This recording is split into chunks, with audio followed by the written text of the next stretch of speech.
Hello.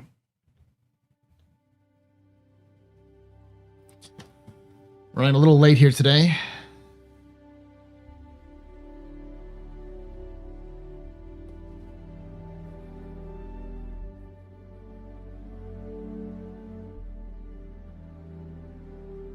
Give me a moment, chat.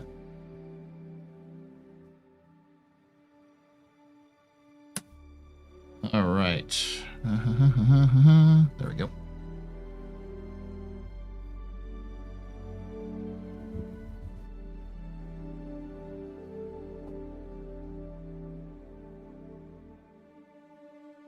There we go.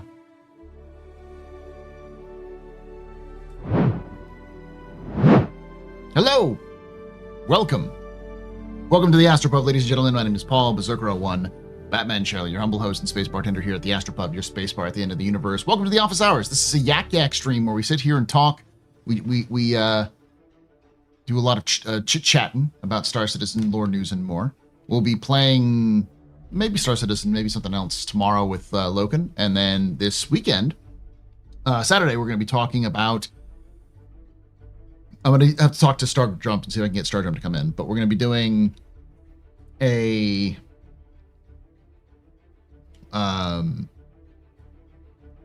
captain's table about the ship showdown. Goods, bads, what should win, what won't win, that kind of thing.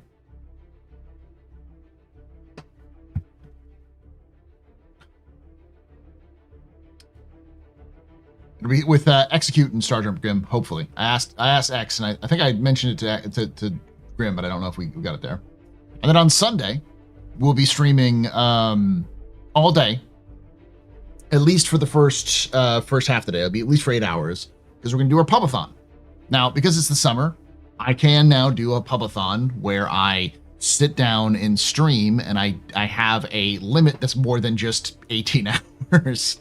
So the goal is, for this Pubathon coming up, I will have a daily goal of 18 hours, or a daily limit of 18 hours. So on Sunday, I will stream for as long as we have funds.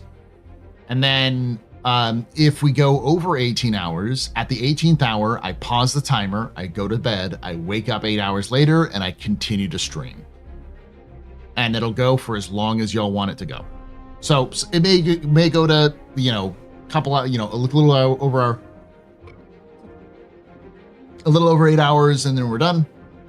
You go longer.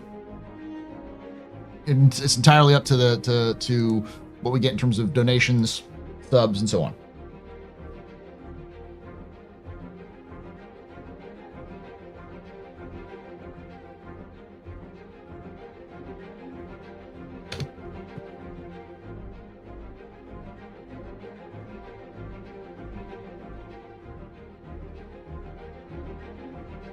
I didn't, Rhino. I didn't, Shinobi. And I'm not gonna lie, chat.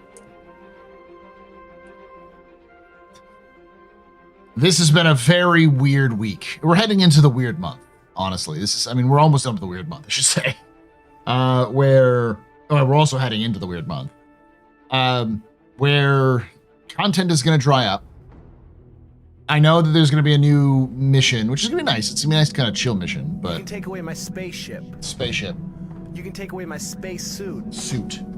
You can even take away my space lasers. No pew-pews. But you can never... Never. Ever. Ever. Take away my space game.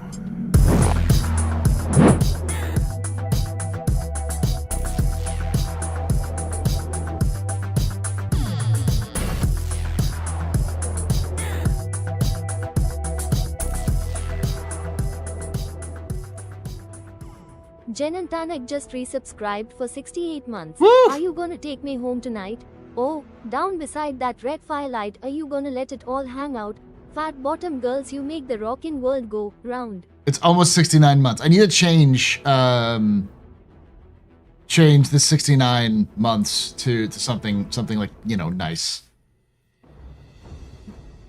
Thank you so much for that 68 months of support there, Jen. You're a very important pupper, very impressed by surveying pedestrian. This is your father's drink night. Shots and cheers in chat. Y'all shots and cheers. Yeah, I'm late. And the reason why I'm late, 100%, is because a lot of bad things have happened in the personal life. Not with me, but Cam's job's kind of fucking her over, and on top of that, like, it's hard for me. I'm hitting that weird thing where I'm having the hard motivation to finish my editing for what I need to get done. I know I need to get it done, but it's just one of those that I'm just not doing it. So.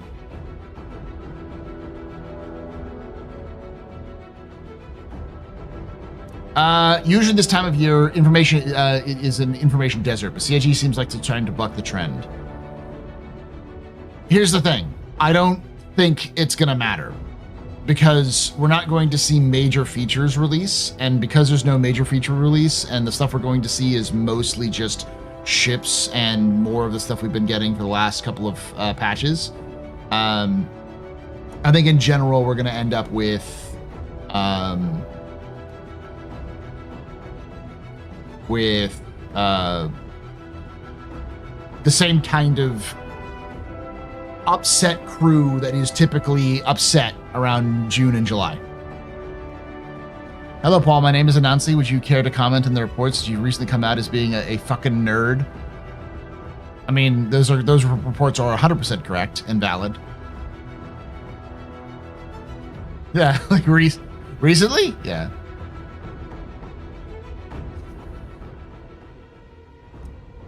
I know what's happening right now. It's that time of year where I'm just or that time of the month too, where I'm just sort of kind of like dragging because it's the end of the month.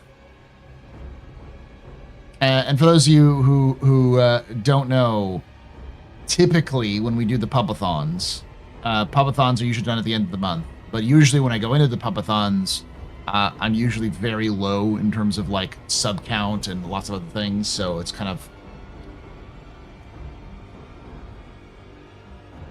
but then, you know, I do really well with a sub Pubathon, where I have a really good stream where I enjoy myself a lot, and Star Citizen surprises me, and then I'm back up. But I just need to get back into the saddle and get it done. I have been doing like exercise too. That's probably why my motivation's so clipped, because I've been doing exercise every day, and it's been like. So if I seem low energy, and if it seems like things haven't been coming out as much, that's the reason why.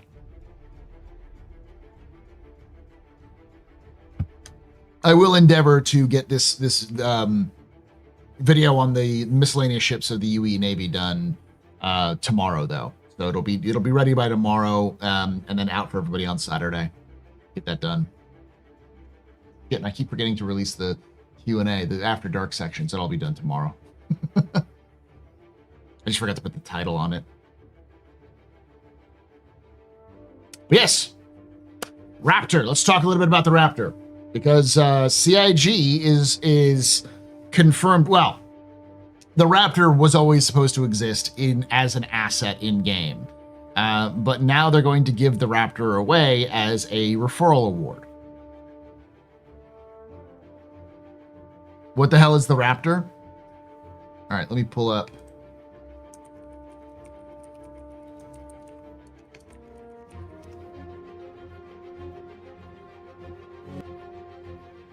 All right, chat. Finally. This is the Misc Raptor.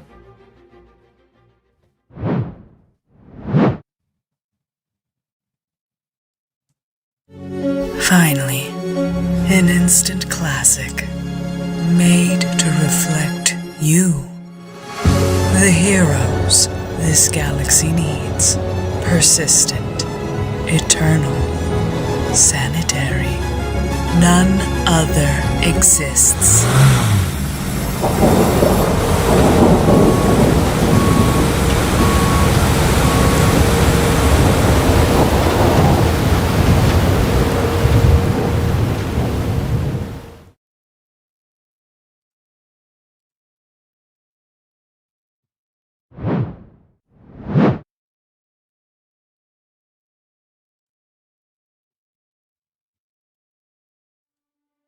There you go, chat.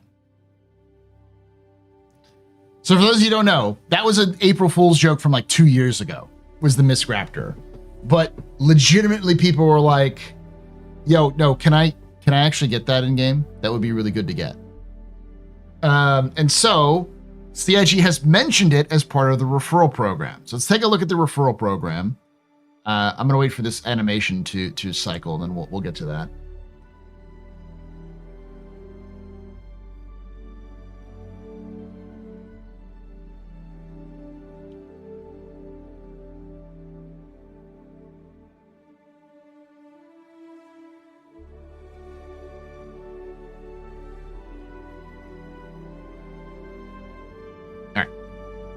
I love this little animation they've done. So if you go to the screen, this is the referral program. It's a little looping video. Please give us this animation, please, CIG. I want to be able to do that. Emote.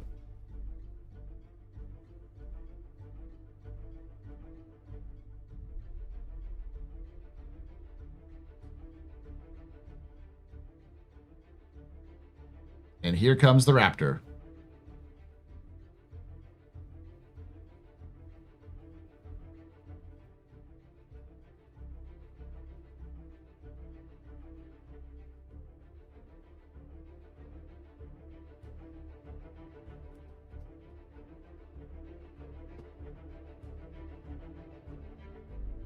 CIG might have removed the pristine Tevarin metal from the Wikitoris recipe. Yeah, I mean, that kind of makes sense.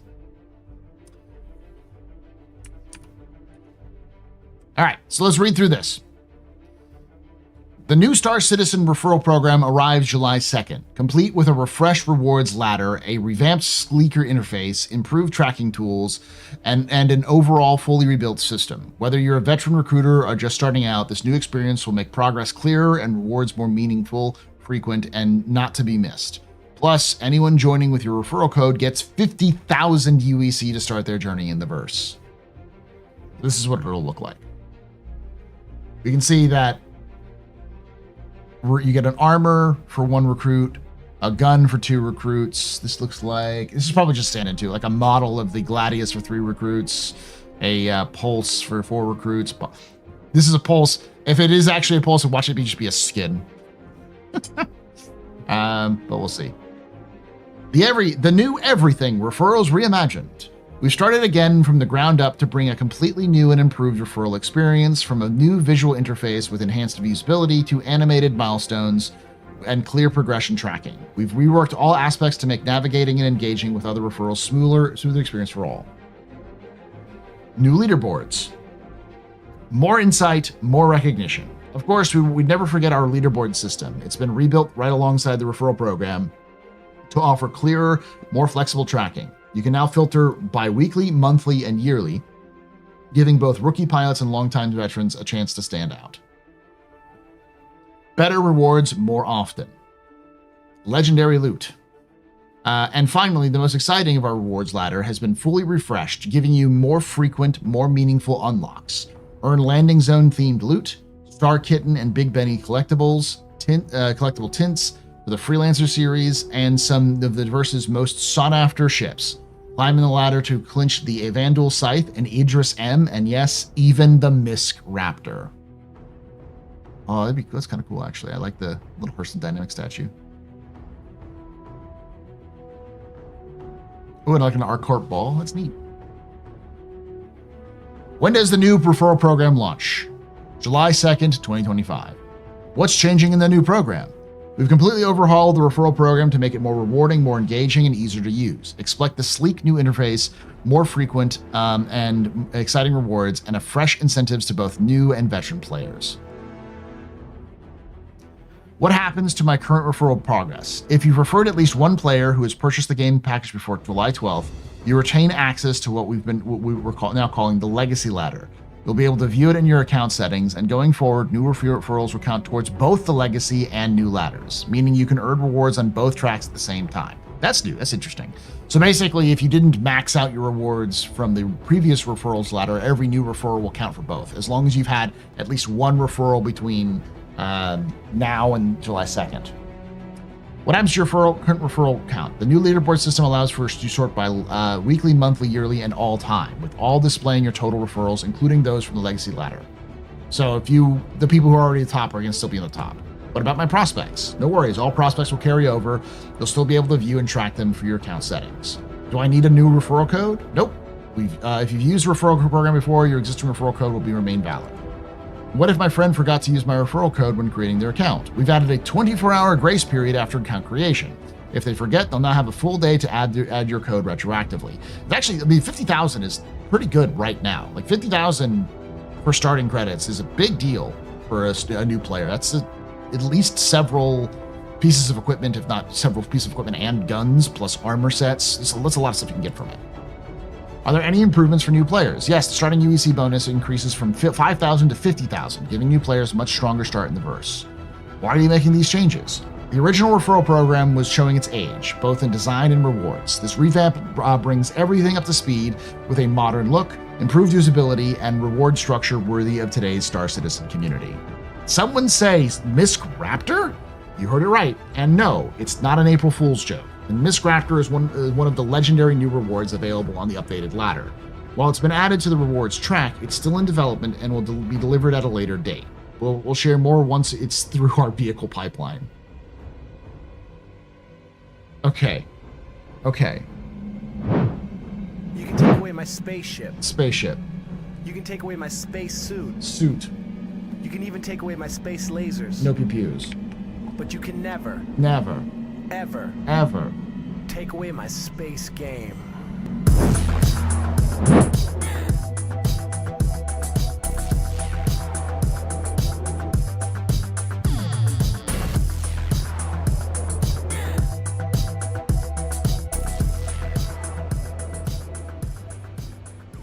Silky68 just resubscribed for 54 months. Ground salvage.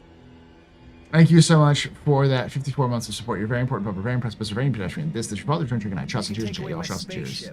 Spaceship. You can take away my space suit. You can even take away my space lasers. No PPUs. But you can never, ever take away my space game. We got a hype train going on. Level 1, baby.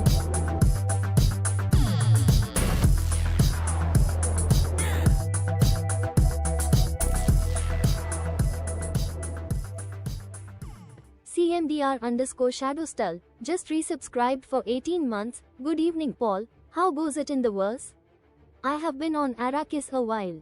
Feels like Dimer. Thank you so much for that 18 months of support there, Shadowstalker. You're very important, pumper, very impressive, very pedestrian. This is your fault. You're drinking night. Shots and cheers and chat, y'all. Shots and cheers. I honestly haven't logged into the game since Sunday. I've been brain out for a while, so thank you for all that. Yeah, that is also a star kitten skin. It's flying away now if you can't see it. But yeah, when it lands here, that is definitely a star kitten skin.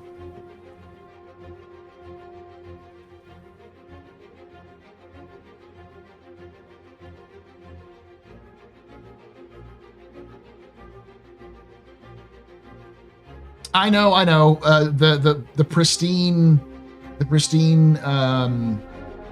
metals are gone. See, it's definitely a star kitten skin right there. That is definitely a star kitten skin. That's pink and blue. Yeah.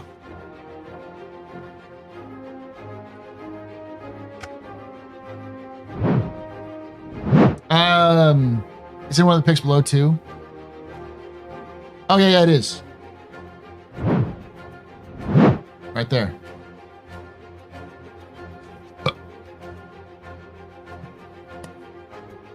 I'm gonna do a quick capsule on this and talk about it a little bit. There's a storm here. That's the old flight helmets and gear, maybe. Oh yeah, that is, but it's a statue, Vandal statue. That's a scythe. Yeah, scythe with a Cylon skin. That's neat. I like the armor skin. That looks pretty neat.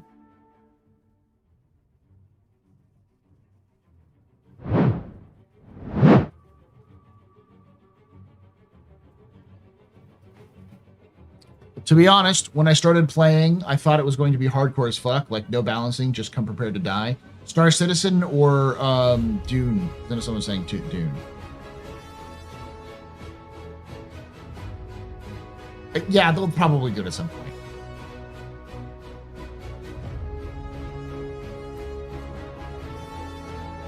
Yeah, let's take a look at that as well, because that's also another big one. They've updated Wicklo entirely.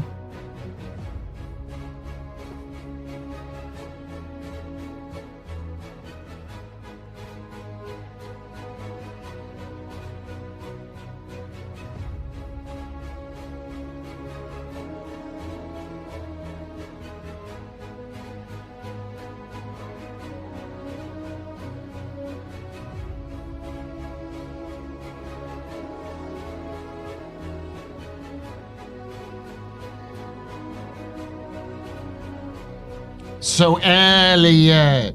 You can take away my spaceship. Spaceship. You can take away my space suit. Suit. You can even take away my space lasers. No PPUs. But you can never, Never. ever Ever. take away my space game. Yeah, I have it up.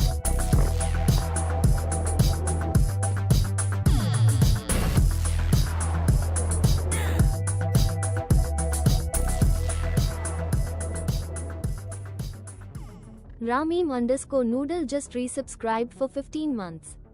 Thank you so much for that 15 months of support, Ramin. You're a very important pupper, very impressive, Mr. Very pedestrian. This your father's trying to get shots and cheers and chat, y'all. Shots and cheers. Star Citizen. Oh yeah, no, Star Citizen is still going to be pretty hardcore, but it's not going to be like permadeath hardcore kind of stuff.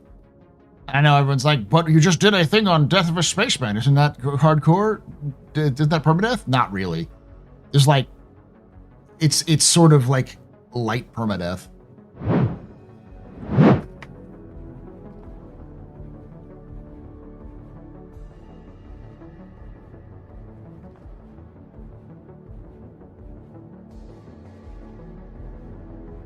So, this is the information. A little bigger. This is from Kawaku, who is in fact Elliot. Hi everyone. We've been actively reading and looking to address some feedback surrounding Wicklo. The experience we intended was for you to deliver a suite of items as part of the patch content and receive physical rewards instead of just credits. The premise was that Wicklo would check his stock and give you something he had in return for your delivery. But the execution of this idea is something we want to improve. I'm going to say this, and this might be a controversial opinion. I have no problem with the gacha pool. All right? I don't think there's anything wrong with it with a randomizer, as long as the randomizer is just a cheaper option for things you can purchase or earn through other means. So like, yeah, you might spin the wheel and get something random, but you can also get that with higher, more difficult rewards in terms of like stuff. But Paul, how would that work with Wicklo? Wicklo is just gonna pull something out of the fucking, like, out of his ass. Because he doesn't bother. He's just gonna hit a lever because he's lazy. But if you wanted something specifically, he's gonna have to get his ass up, walk down the hall without a burrito or any sort of food or snack, and have to go through his inventory and then transfer his credits to you and all that. That's just a pain in the ass, all right? He doesn't want to have to do all that bullshit, so he's going to make you pay more.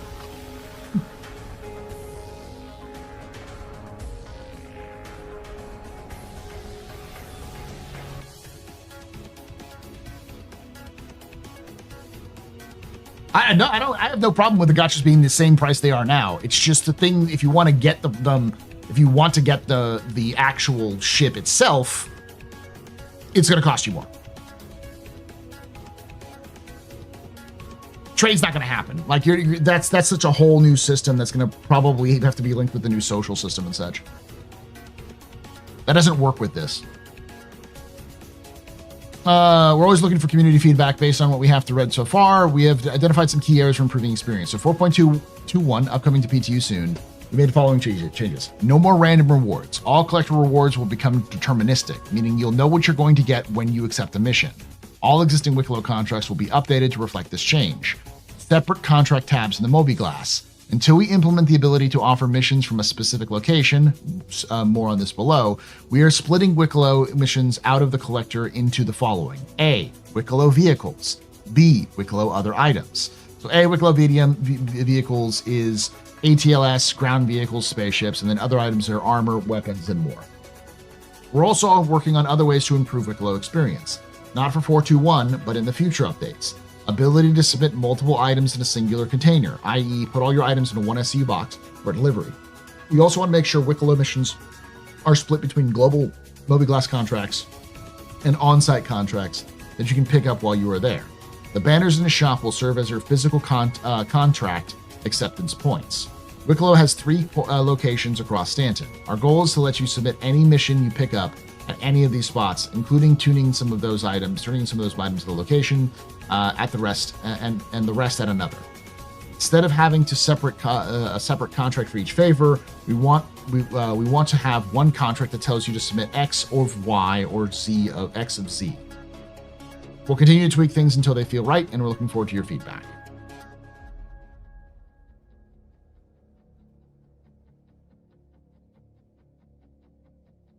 Yeah, stuff.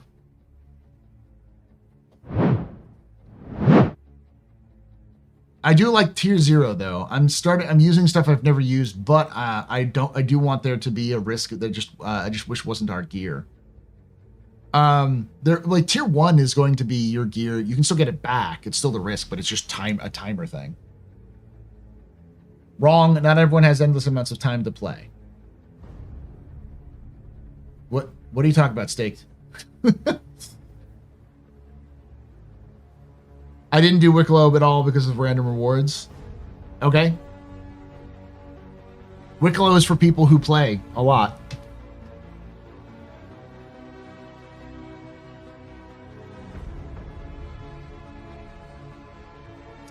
Current prices of PTU seem a little excessive. For example, Zeus CL is 30 favors, 50 rated pearls, 15 ace helmets, and 2 Karenite pure.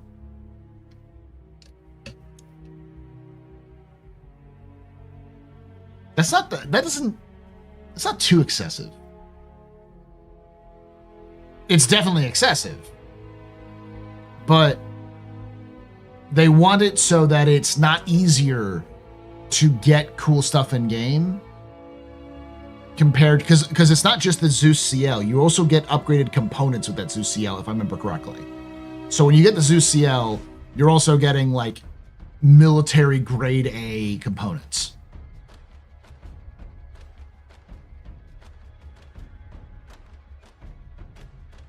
Yes, ace helmets are hard to get, but ships should also be hard to get.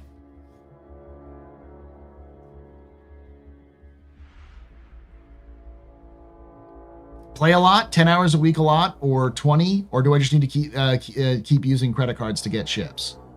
You can get all of the ships that are in the pool, other than I think the Polaris. I don't know if the Polaris is still there. Other than the Polaris, you can get all of those vehicles and the ATLS, the ICTY. You can get all of those in game and pay for them in game with in-game credits. So like you don't have to do Wicklo. Wicklo is just for neat, cool little stuff. And there are plenty of Wicklo missions you can do for neat, cool stuff, which are just small. Can you get the Guardian for Wicklo? Neat. That's going to be in game eventually, though.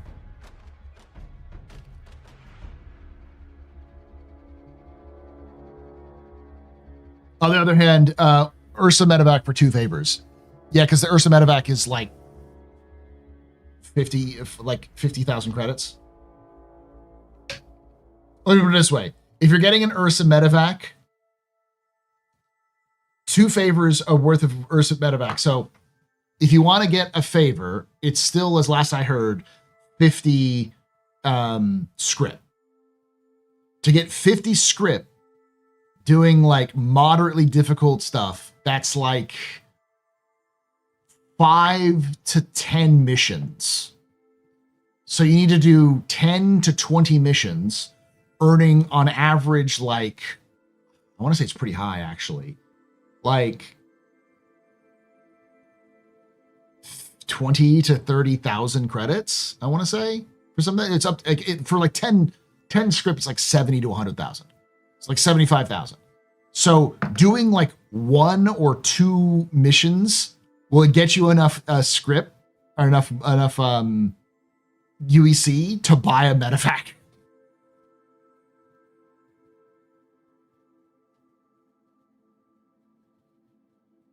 This game has become pay to win.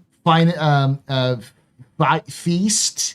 They go on the website for real money. After months, they go goes on game to buy. That has always been the case, Zamper. That has been the case since the game started.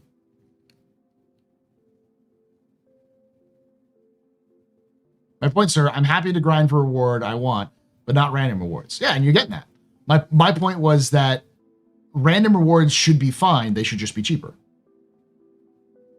You want a random ship? You'll get a cheaper option. And if you want to get a specific ship, it should be more expensive. I'm not saying that the current rewards are too expensive. I'm just saying I'd rather them be more expensive.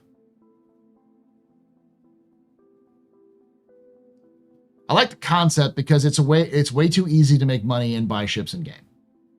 Yeah.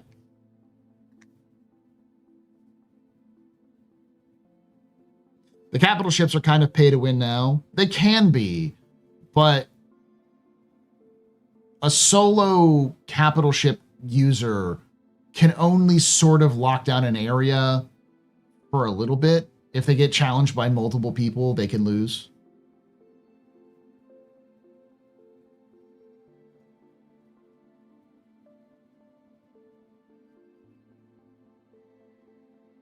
No, I agree, Del. It's not fun to be every time we're doing something and then like someone shows up and we're like, we need an Idris. It's like, that fucking sucks. That's not fun. But that's a balance issue more than a pay to win issue.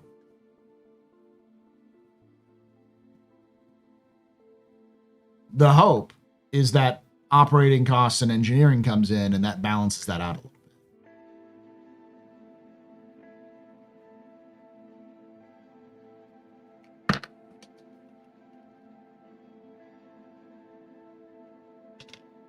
Only an atmosphere release, Belial. You can't drop bombs in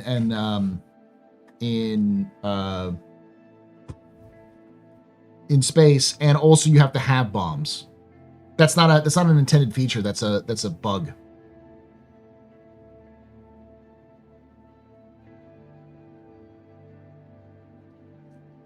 There is a way to get capitals. You can get a Polaris in game. You just have to do insane amounts of work for Wicklo.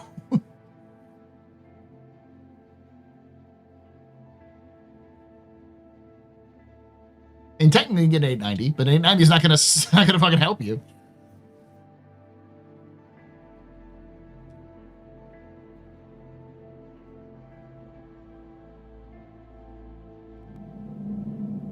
Hey, take away my spaceship. You can take away my space suit. You can even take away my space lasers. No PPUs. But you can never, ever take away my space game.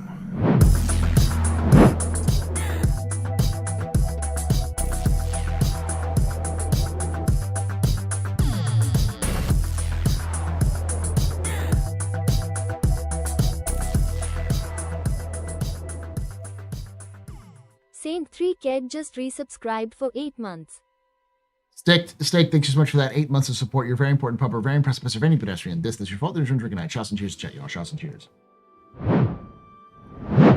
It'll be nice if they add where a player can flag themselves as PvE only, so the ones that can PvE can enjoy the game, and then getting PK at every turn and can't do the contracts from PKs camping. That's never going to happen, Zamper.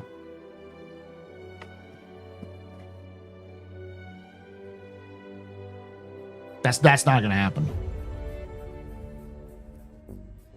That's not in CIG's repertoire. It was not in CIG's design. Like, don't get me wrong. Plenty of people made a big stink about the this is an old thing. This is for you old heads out there. The PvP slider. The thing about the PvP slider was it was an idea where you could basically set how much PvP versus PvE you wanted to do.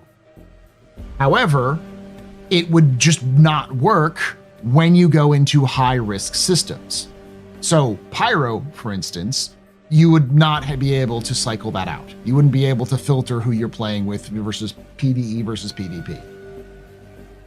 So when they realized that people would just PvE everywhere all the time for easier gameplay, they decided to drop that idea because they naturally had already scaled PvE versus PvP with the security systems. And they dropped the idea because there was no point.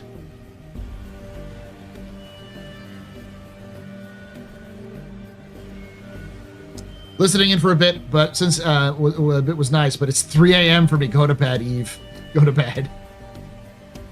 You kind of have that now. It's called high sec versus low sec, null sec. Yeah, but you need to have actual consequences. The problem is that, like, the NPCs don't actually police Stanton when they should. You know, you should be trait. You should be hitting a trachea. You should be tracked down by PvE bounty or PvE bounty hunters and security personnel if you have a bounty or you have a wanted level in Stanton. Listening while at work to prepare my brain for all-night gaming tonight. Hey, congratulations, David.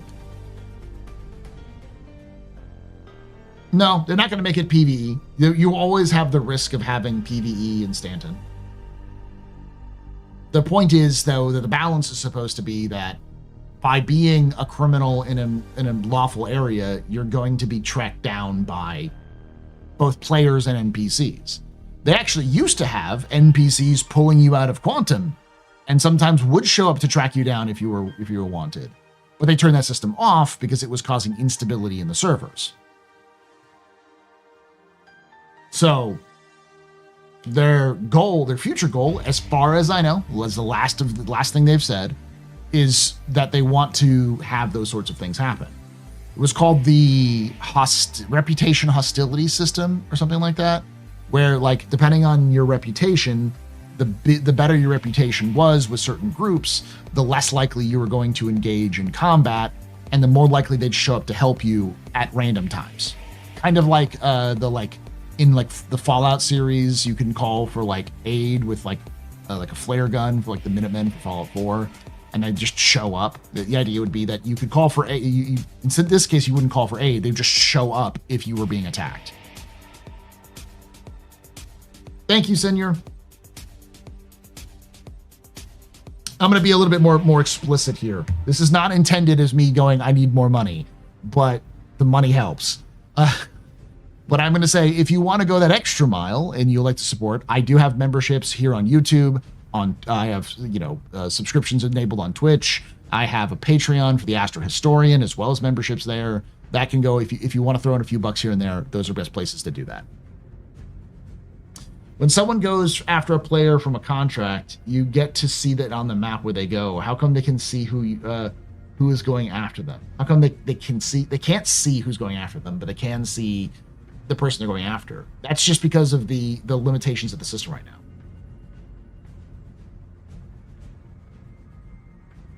Ships are coming, security is coming back next patch in 4.2.1 or 4.3. Where are we hearing that? Is that already in the game right now? That's new. I didn't know that. I will say 4.2.1, what I've played of it, is incredibly stable.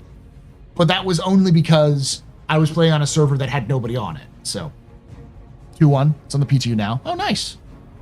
So like they stop you and scan you? Or is it just that they're just flying around now?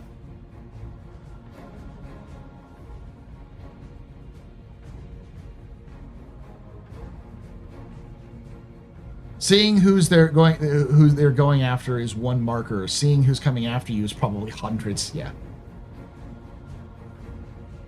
Latest PTU has green zones and security response for 4.2.1. Okay. Hey, that's your brain doing.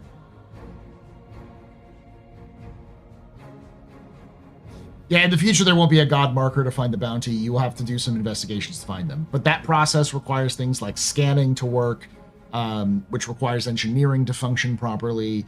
There's a lot of other things. Because they want investigation missions to be a thing, and what Bounty Hunting 2.0 is going to be is part actor status system, part investigation missions, part scanning, gameplay.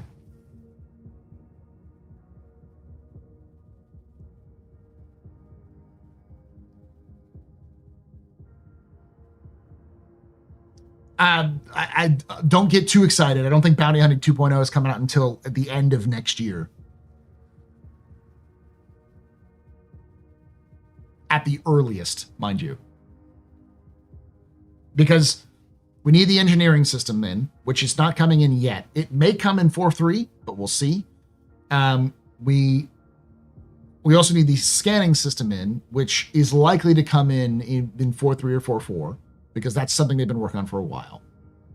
And then you need to have the investigation missions in, which they've been working on, but that's likely not going to be finished until the new mission system is completely updated and overhauled, and those other two things are in.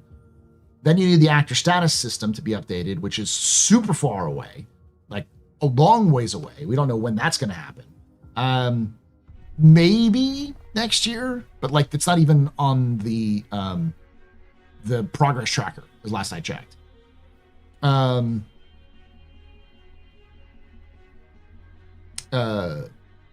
So like all of those things need to be in, and then bounty hunting comes in. Hacking is probably another one, though they are working on this. Love all those quality of life updates. Most of those are gameplay features, though. I mean, they're quality of life, but they're features. Like engineering is how you're going to make your ship run. They'll tweak it. I also want to say this right now so you can be able to figure it out. Engineering, when it first releases, is going to be bad. No one is going to like engineering when it first releases, even people who want to be engineers. It will be too simple for most people who want more complex stuff because it's version 1. It will be too complicated for people who use the simple stuff. It will be confusing and probably not super intuitive initially. And then CIG is going to take all that information, and 6 months afterwards, they're going to start reworking it to make it more complicated for people who want it, because they'll be adding more features to it. They'll be smoothing it out a little bit so people who don't like it just kind of get used to it and makes it a little bit easier, less clunky. And they'll work out some of the weird, unintuitive things as well. But the first time engineering comes in, you're going to hate it.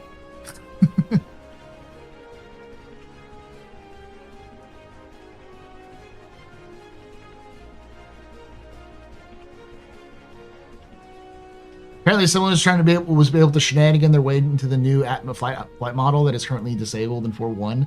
It's so not ready. Yeah.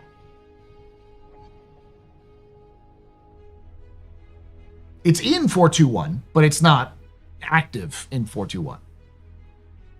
Yeah, so it's important to remember that the monthly report said specifically that the first pass of the flight model, atmosphere flight model, was finished. That's it. The first pass.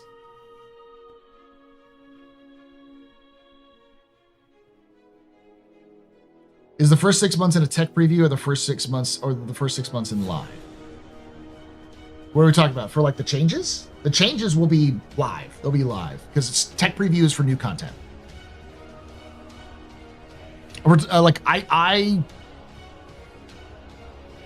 This is my personal opinion. This is not a prediction necessarily. It's what I believe because of vibes, not necessarily because of what I've seen. A little bit of what I've seen, but I am of the opinion that by September or October, we will have version 1 of engineering in. And in that same patch, we will have that and maybe scanning, or in the next patch, the 4.4 patch, will have scanning. And I think by December of this year, we will have a preview build of like a tech preview for like a couple of weeks of Nyx.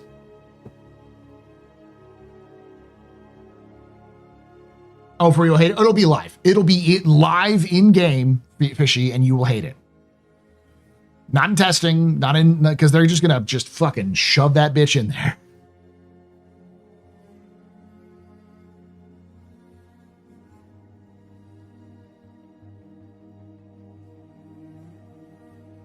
CIG cannot go the entire year without putting some new features into the last 2 patches of the year.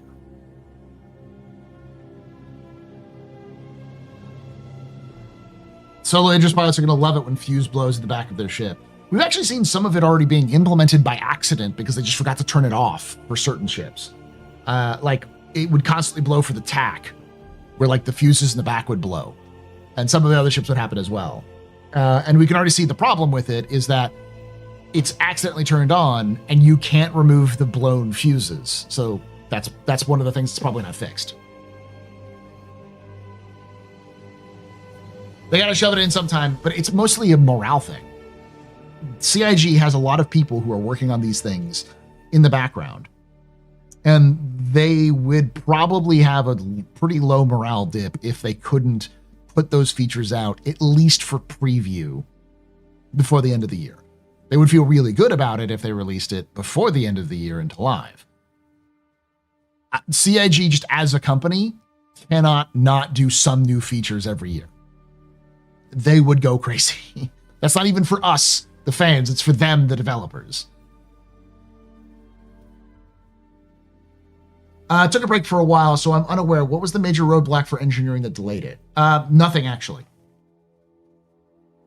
The game is. So at the very end of last year, CIG said, we reviewed what's going on, and we've decided that instead of producing content like we have, we are instead going to focus on separating features and gameplay. So gameplay and content, so not necessarily like gameplay features, but like new locations, new missions, that kind of thing. And which is also content, that sort of thing. Those things are going to be always hit the marks when they hit the marks.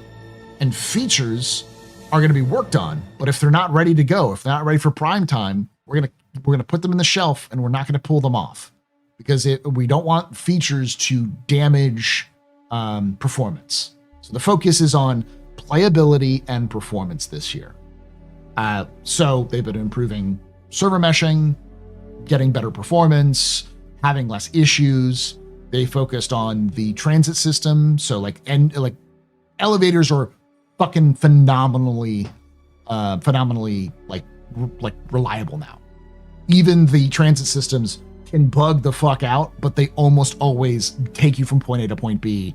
I don't think I've been caught on a transit ever since like 401, maybe 402. That system's being overhauled, but they have a fix that's working right now. They call it the self-healing fix. But that system, the things that are problematic right now is when you call up a ship, sometimes it doesn't get called up. Instead, it stays down below. And then if you try to call in a new ship, it'll get destroyed in the process and you have to reclaim it. And it's a pain in the ass. And sometimes the ever unreliable cargo elevators don't work properly, but they've been working on those too. So effectively, David, this year, because they were focusing on stability, even though they have a version of engineering that they could release probably this patch 4.12 or 4.21, they won't, because they are worried that it will have too much instability to the gameplay itself, may break the game. So they're waiting for it to be in a better state before they do so.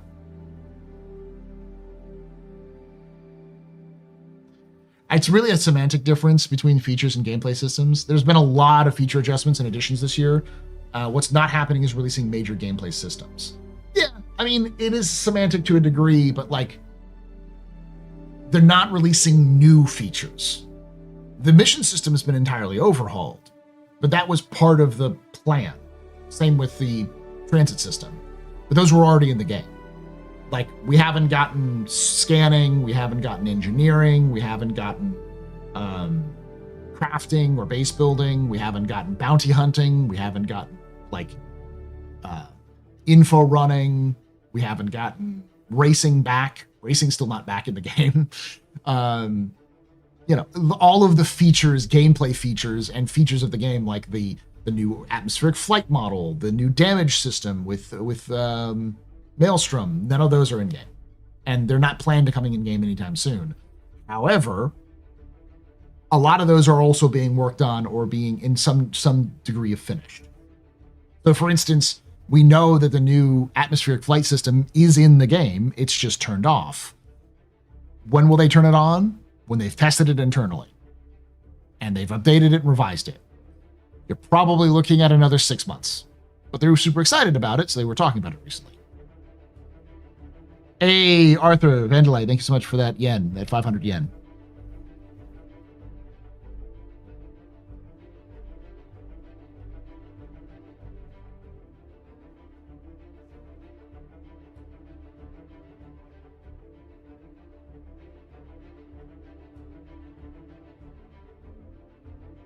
Space Tomato Brothers are asking about G12.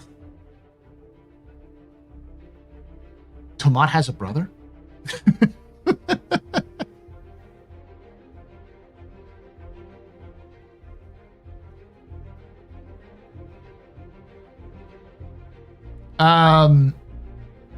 So the G12, this is going to be probably a controversial opinion, because I'm also of the opinion that a lot of stuff they could do, they should just get done. But I also know, speaking of features, they want to overhaul how ground vehicles work, because they don't like currently how ground vehicles work. So they've been working off and on a system to help with traction and, what is it called? Suspension and all of those sorts of things. But it's not a priority.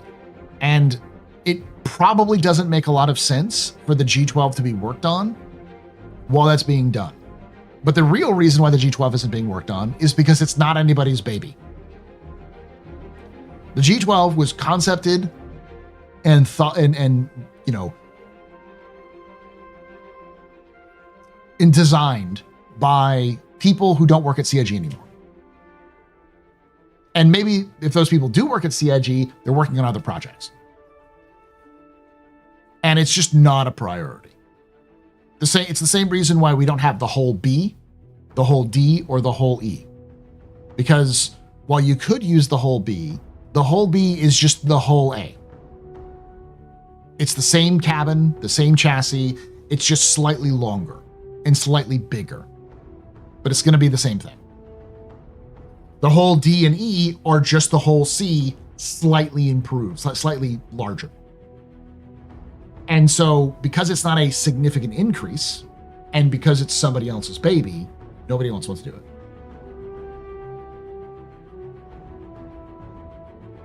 That's also true. D and E are so big, there's just no point in using them until they have the space-based cargo docks.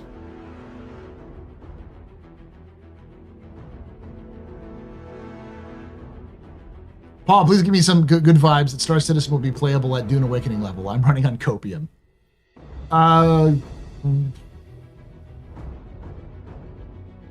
No. Will it be? Yeah. Will it be tomorrow? No. Will it be in a year? Maybe.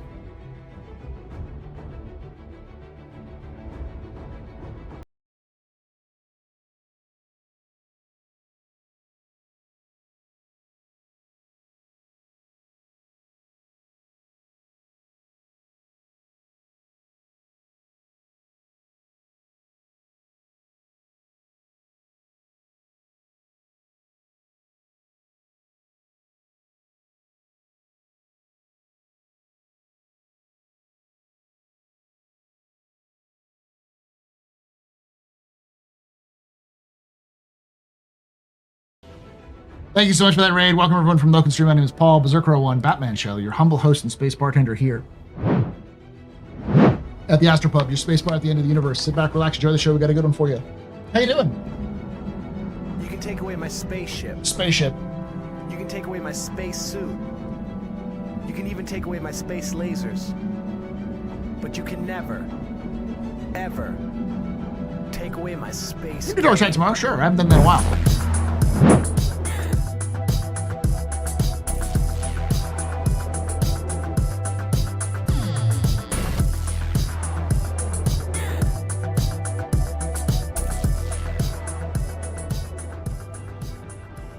Jedi Chris 73 just resubscribed for 13 months.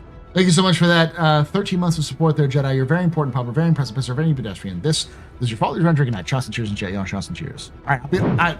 Now that I've done this, I'm going to step away for a few seconds. If you're watching this on YouTube, as I step away, Twitch chat's going to go insane. So just mute yourself until I come back, and then it should be fixed. Don't go anywhere, chat. 2 seconds.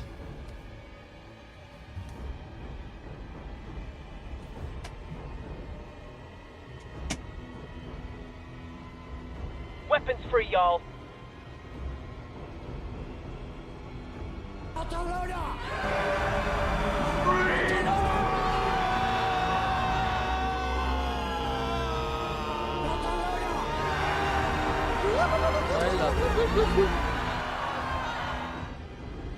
I love democracy. Mission complete. Stand by for Titanfall. Burrito I eat. There you go.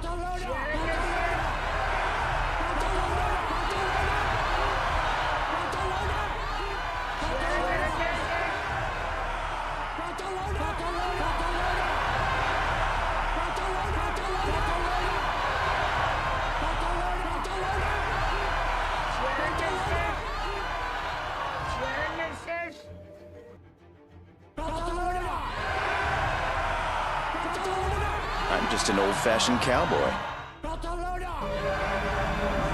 I'm just an old-fashioned cowboy. Everybody and his dog calls himself an outlaw. 2 months. Distress making.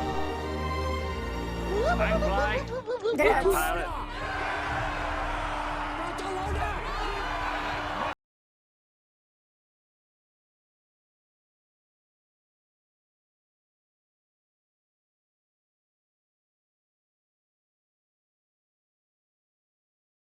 I love democracy. Everybody and his dog calls himself an outlaw.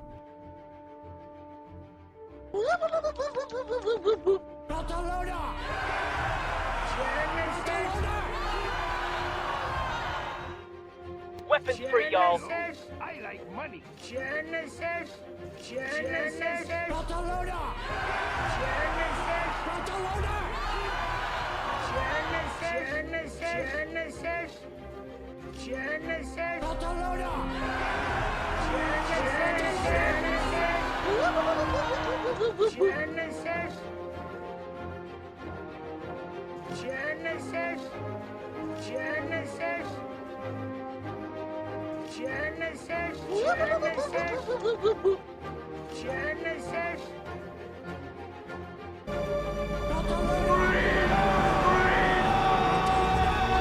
I'm just an old-fashioned cowboy. I'm just an old-fashioned cowboy. Stand by for Titanfall.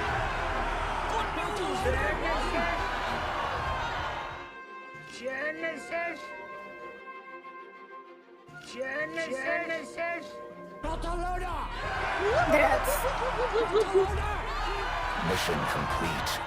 Burrito I eat.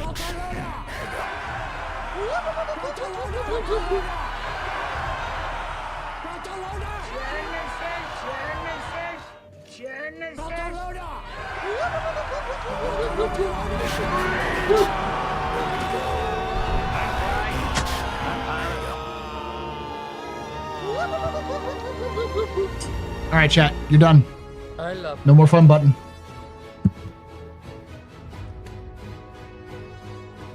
Cutting you off. 3, 2, 1. One button's gone.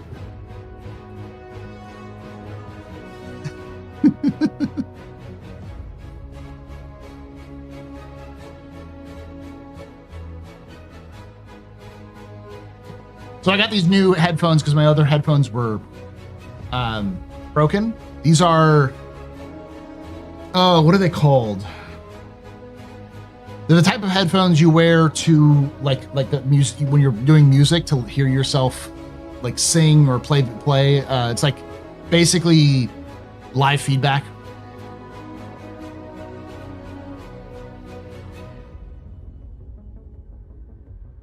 In-ear monitors, yeah. So these are in-ear monitors. And I will say that the sound quality is significantly better.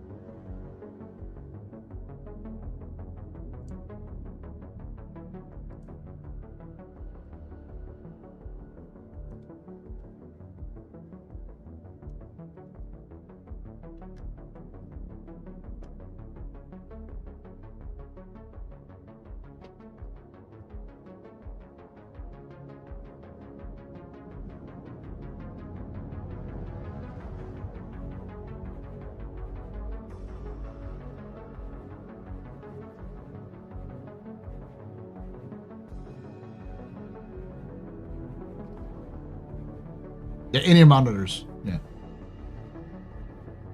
IEMs, yeah.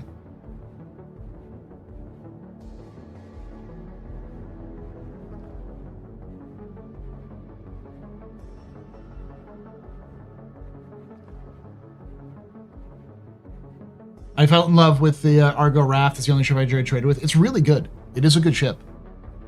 Yeah, so I've been hearing reports that the 300 series finally got its customization back, which is nice.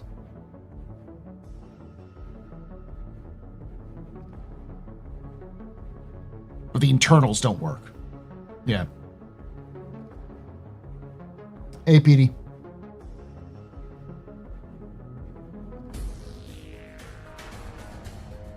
It actually has a campaign of sorts now and feels decent. Oh, okay, cool. For Darktide, I'm down for it. I'm good with story.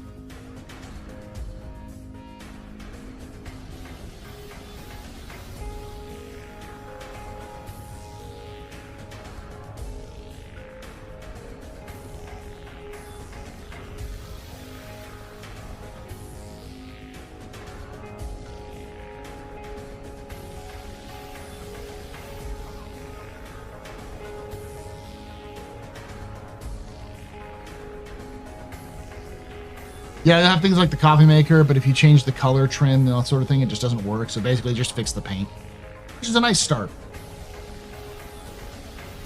I can confirm my 315 has all the bells and whistles. It pimped out, looks great. What they definitely need is the crafting system to fix all of that internal stuff. Paul, what in the deep lore do you most want CIG to develop and most excited to explore?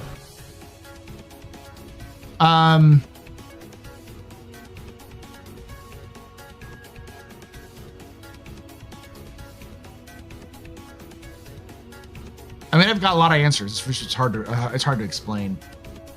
Because, like, the basic answer is the conflict between Earth and Terra. But, like, the in-depth answer is division. Division of executive services.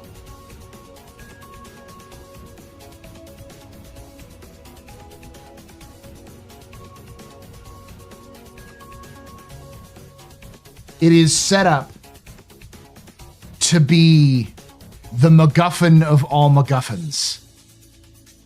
The Deus Ex Machina of all Deus Ex Machinas. Yeah, it's that's deep lore. Like, that's super deep lore. Like, most people don't know about Division.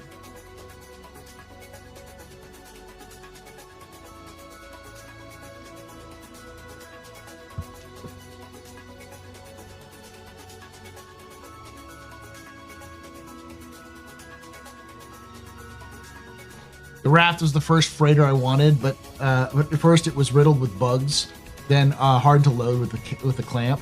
It worked at all, and then straight up outclassed with only 96 SCU. Now with 196 SCU, It's literally the perfect hauler for me as a solo player. Yeah.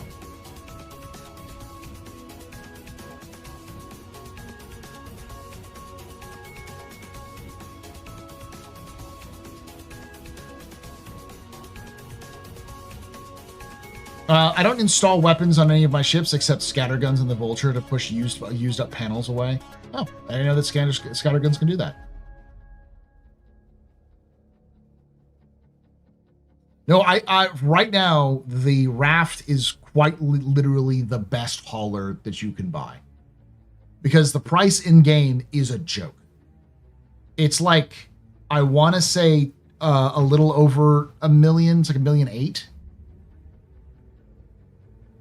So it's like 1.8 million, but it holds more cargo than any ship of its class. If you want to get that sort of level of cargo holding, you have to get like a Star Lancer, and a Star Lancer is like 4 million.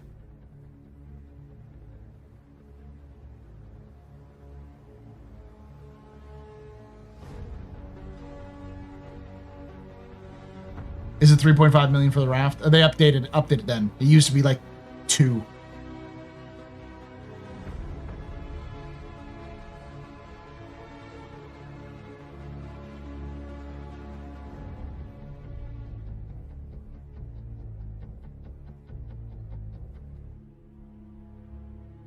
I think it's still cheaper than the Max though by a lot. The Max is slightly more.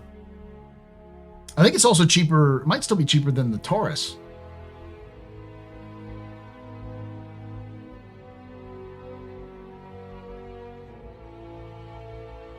Is that in reference to the move to make Terra the new seat of human empire? The Earth versus Terra thing? Yes. It is inevitable, but not necessarily inevitable. The Earth-Terra Civil War is going to be the big thing. That's the main story of Star Citizen. Is it 8 million now? Yes, that's a joke.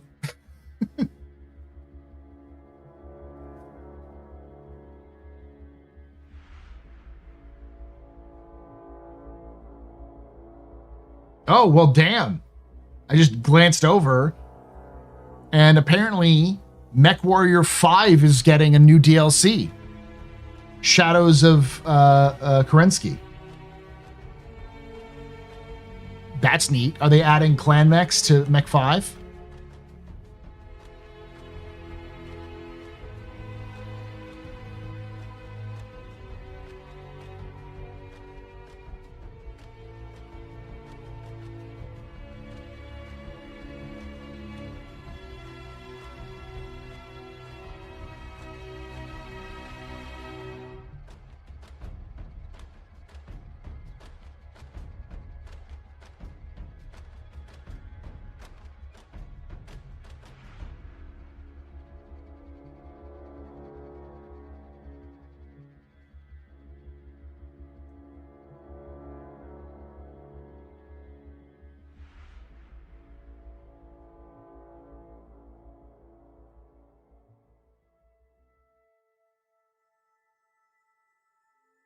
$8 million for the Taurus. That's insane. Hot Mech Summer, that's coming soon. Yeah.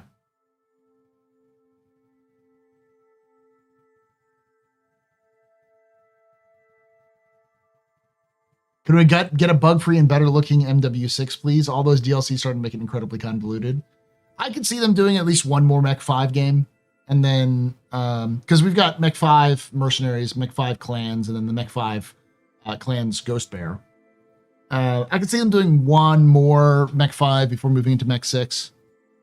If they did a Merc 6, they would have to take everything they learned from the Clans update and put that for Merc 6.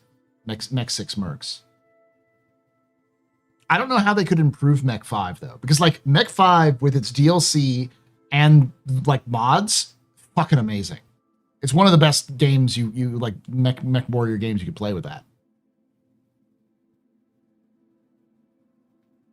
Hot Mech Summer, that's going to be coming this week, this year. Probably July is when I start doing Hot Mech Summer. I gotta get Loken to join me for some stuff, but I did find a couple of games that I'm going to start playing.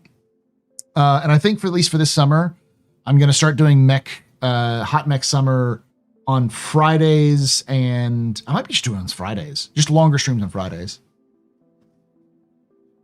When are we playing Lancer?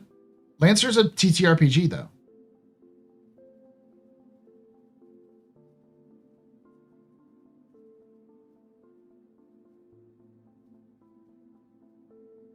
What would Nyx be? What's a lawless place in the world that has lots of like shadowy operations, but it's not necessarily lawless? Like there's definitely like law there. There is control, but there's a lot of really shady shit that happens. Like the Cayman Islands, I guess. That's probably a bad example.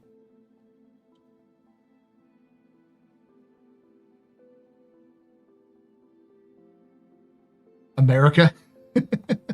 Iran. Iran's a little bit more like there's actually like a law in Iran. You know what I mean? I mean, like outsiders can come in and do shady shit, but like you just don't fuck with the local police and you're fine.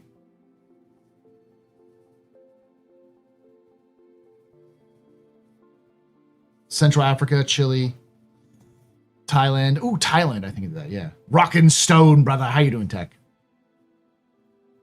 All I want is Jade Falcon, Legend of the Jade Phoenix trilogy intro to BattleTech. The Legend of the Jade trilogy, Jade Phoenix trilogy was in my intro to BattleTech. What I think they could do, which would be a controversial work, I think what they should do is they should make Mech 6 Mercenaries, and then they should do a narrative story about the fall of the Star League. Go back in time.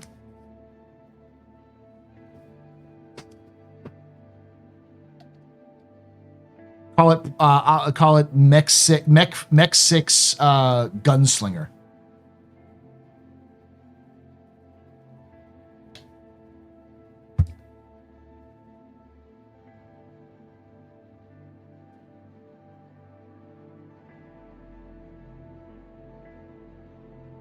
Because Nyx is, at its core, going back to Star Citizen, Nyx is a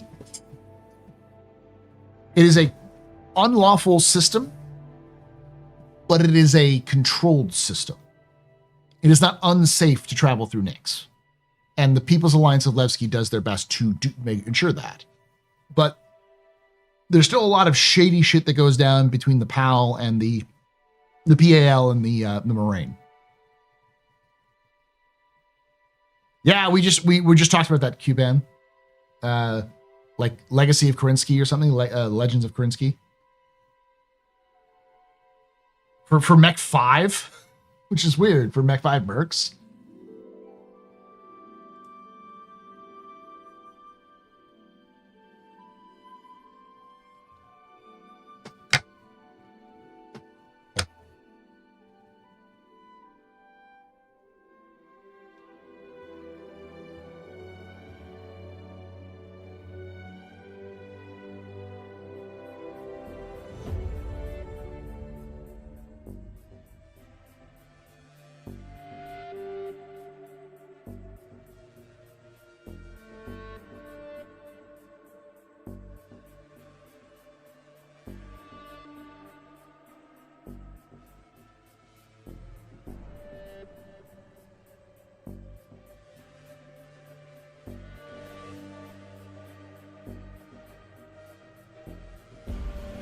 I get that Life of Brian reference, Jin.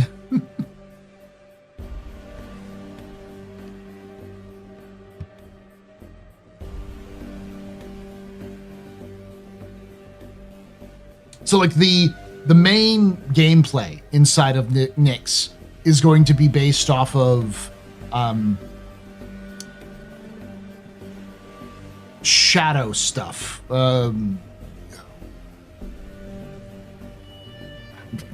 Blanking on the name on it. Not espionage, but that sort of like you're doing things in the shadows. You're doing things like not super publicly. which is because Nyx is the goddess of night, and the reason why it's named Nyx is because there's a dark nebula just on the inside of the of one half of the system, just inside the asteroid belt where Levski is, which you can like just disappear into. Covert, I think is a good way of looking at it.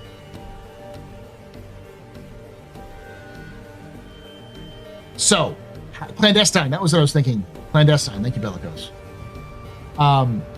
Here is what I believe CIG will do.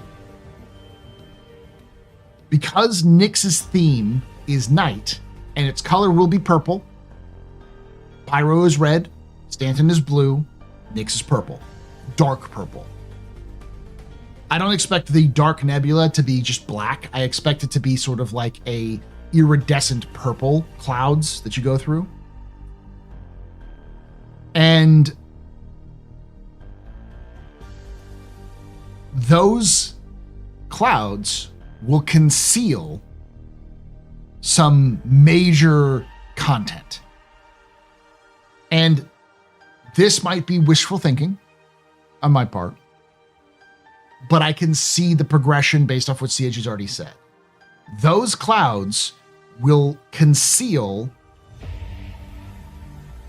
not procedurally generated, but instanced content.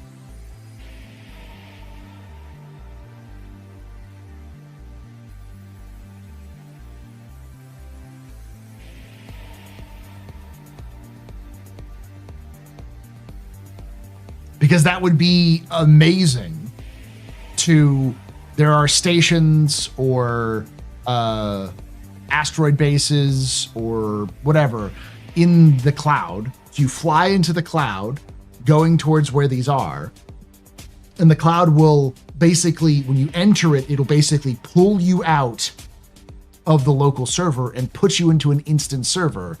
And then you go into that instance server and do content on these stations or these planets and then come out.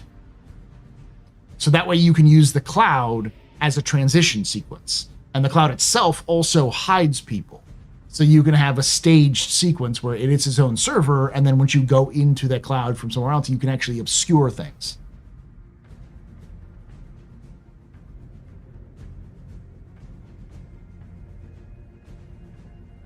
They've already made comments that Nyx's endgame stuff will be tied to Vanduul raids. Yeah, and I could see Vanduul raids coming from the clouds. So like you go into the Nyx's dark matter nebula, or not dark nebula, not dark matter, it's just dark nebula, the dark nebula cloud, and to go deal with the Vanduul raids.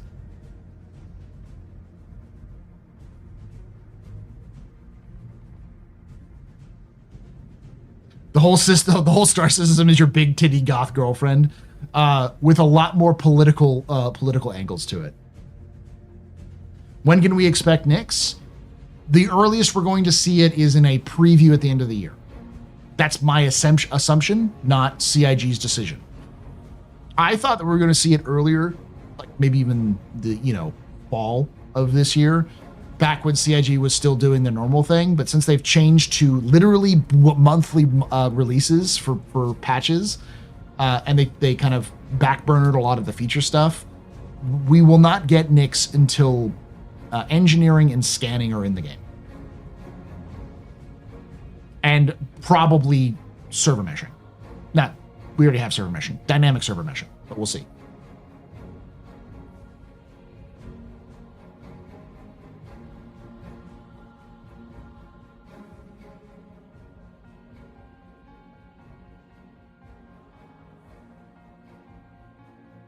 Sleep my ex-goth girlfriend chased someone with a sword she had hanging in her house. Though to be fair, that person had broken into her house.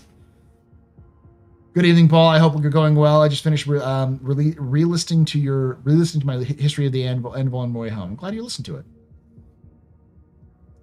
I will say this, chat. People have been asking me about this. The complete history of Part 5, as of yesterday, is done. The only thing that needs to be added is the music. Now, that's still a significant part of the experience. It may take some more time, but the editing is finished. I am contemplating releasing it to Patreons without any music, and then releasing it again with music. Because it's been so long to go in there. My hope is, once I get the complete the miscellaneous ships of the UE Navy done, I will pull all of those, like the capital ships, the subcaps, the fighters, and what I have now, the miscellaneous ships, put all those together into one video, and then release that as a standalone video as well to kind of stuff that. Music is a stretch, Cole? No, more like if you are a Patreon, you get early access to it anyways. So you'll just get access to listening to it for like a couple of weeks or possibly a month, depending on how long New Soul needs to work on it. Hey, I've been watching your history videos lately. I'm looking forward to it. My goal is, once I have done part 5, once it's been released, to go back and take part 1 through 5, edit them together. There's a couple of changes that need to be made, but edit them together and create the golden age of humanity. For reference, each part is about 45 minutes, and there are 5 parts. So we're talking what?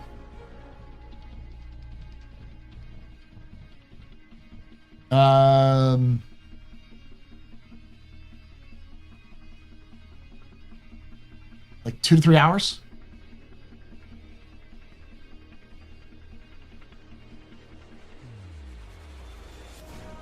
The goal is eventually individual videos, compilation video for like an era, and then individual videos, compilation video for an era. And once I get all the way to the modern era of lore, to take all of those era videos and put them as one gigantic video.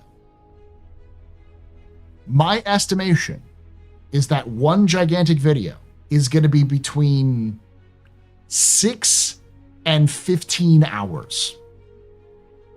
3 hours and 45 minutes. It's not exactly 45 minutes each. Some of them are like, one of them is 38 minutes, one of them is 48 minutes. I think one of them is an hour. So, but they average around 45 minutes. So.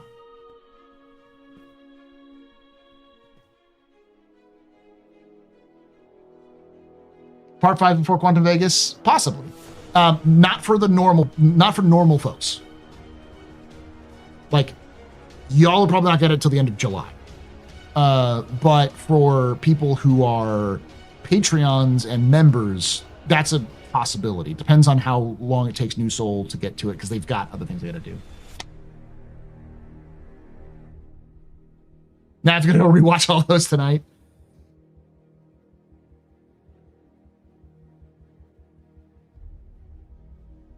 Abby normal folks. So people do give me money to make this content. And I do want to give those people not only their flowers by putting their names at the credits, but also give them early access. And I've always said specifically early access to the complete history of Star Citizen lore. So people will get access to the complete history of Star Citizen lore for at least a week, if not 2 weeks before everybody else. And if the video is done and ready to release before Quantum Vegas, which again, I don't know if that will be, because New Soul is helping out with Quantum Vegas as well, so they're probably busy there, then it wouldn't be released until the end of July for everybody else.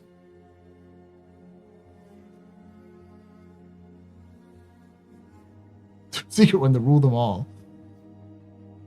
Listen, I know that if I made the complete history of the Star Citizen universe as a single video, complete history of Star Citizen lore, and it was 10 hours long, it might actually break 1 million views. Because I know you people, and I know enough about my people lore aficionados to know that if someone sat there and said, Star Citizen has 10 hours of lore, all right, let's listen to this shit.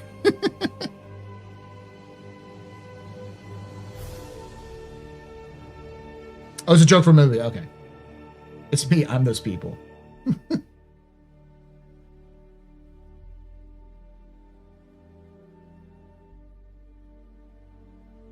For those of you who watch, I finished recording. I haven't edited it together because I wanted to focus on the lore video. But for those of you who watched my review of like the starter ships in Star Citizen, I've done my cutter video. It's just I've done all the harder parts. I even got the footage for it. I just need to edit it together, and that's not nearly as difficult. But it's time consuming, and I want to focus on the lore stuff first.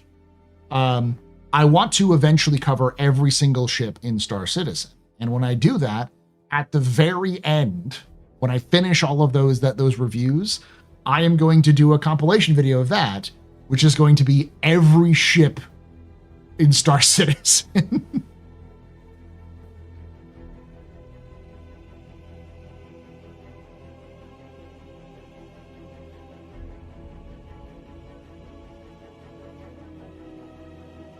When I watch, it's already history, baby.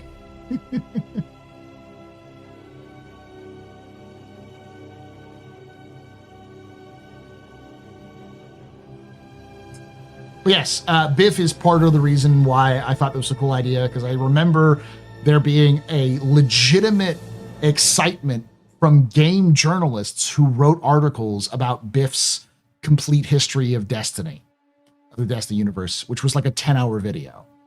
And the thing is that all that Biff did was I say Biff, is it Bife? I say Biff, and I've heard him say Biff is not the right way you say it, so...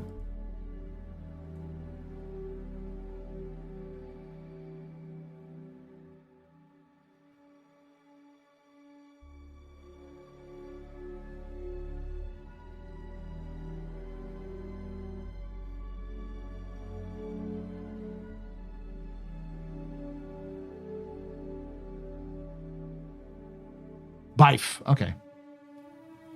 But they were legitimately like game journos who were doing or news articles on the video. It's like, really? I promise you this, chat. When I finish the complete history of Star Citizen lore, and I have all those videos does a compilation of one big one, I will not hold it for Patreons. I instead will stream it. It will be streamed on Twitch and YouTube, and then I will release it as a standalone video. I really hope they stop this RNG thing with Wicklo ships. I don't want a fourth Peregrine. They have Red Marine.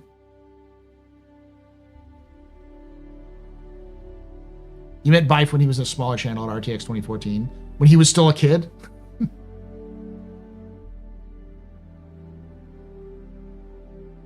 And put it out and put on DVD. The edge, you wouldn't let me do that. Been listening to your lore stuff playlist to go to bed. Awesome stuff. Your Shelly Sleep Squad there, sure footsie.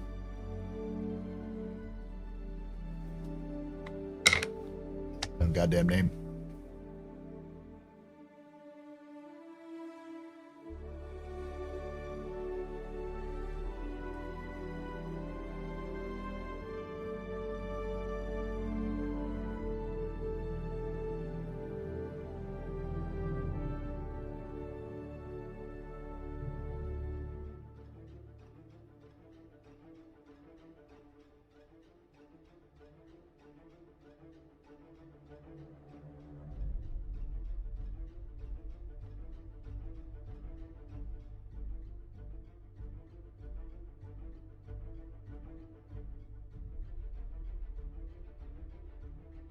Yes, Raptor's no longer a meme.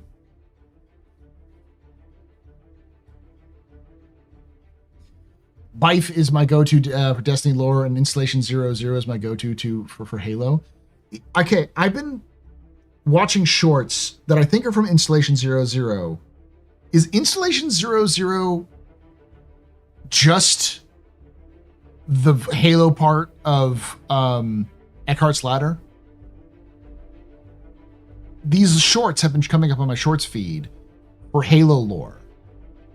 And I'm like, that's Eckhart's Ladder. I've listened to enough Eckhart's Ladder that I know it's Eckhart's Ladder, but the person who's uploading them is not Eckhart's Ladder. It's a completely different channel. And I'm like, is this somebody else uploading Eckhart's Ladder, or did Eckhart's Ladder finally do the thing that you're supposed to do for a long time and separate the lore so it's a little different? Okay, separate people. If it comes up on the feed, I'll look it up again, but I'm pretty sure it's Eckhart's Ladder from the sound of things.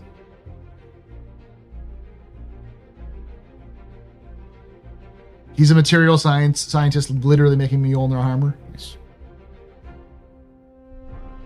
Cammy Shep. Yes, that's the one I think I'm looking for. I'm pretty sure that's the same voice as Eckhart's Ladder.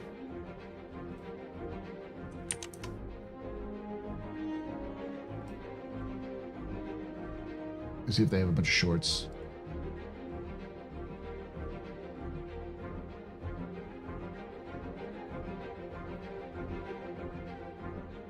No, it's not. That's not the one I was watching. It might be him though.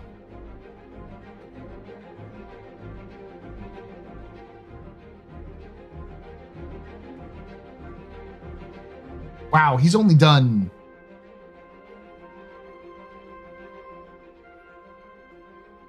9 videos. Damn, son. In his shorts, he's done a lot of shorts. This guy, and don't hate on me. This guy like screams, I did a bunch of TikToks and then I decided to go to YouTube because I can make more money. Yeah, this is probably the guy I've been listening to.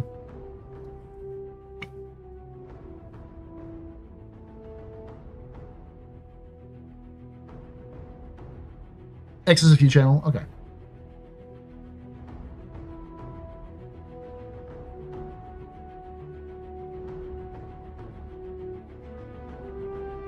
Yeah, I know it's Installation 00, but I'm just remembering that there was a short, and then probably I'm just confusing Eckhart's with Cammy. I have legit queued up several of your lore videos to fall asleep to. You should totally make specific fall asleep to the complete history of Star Citizen video where you slow it down like 20%.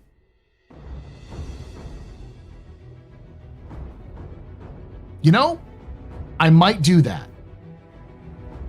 What I might do is do a compilation of a bunch of my my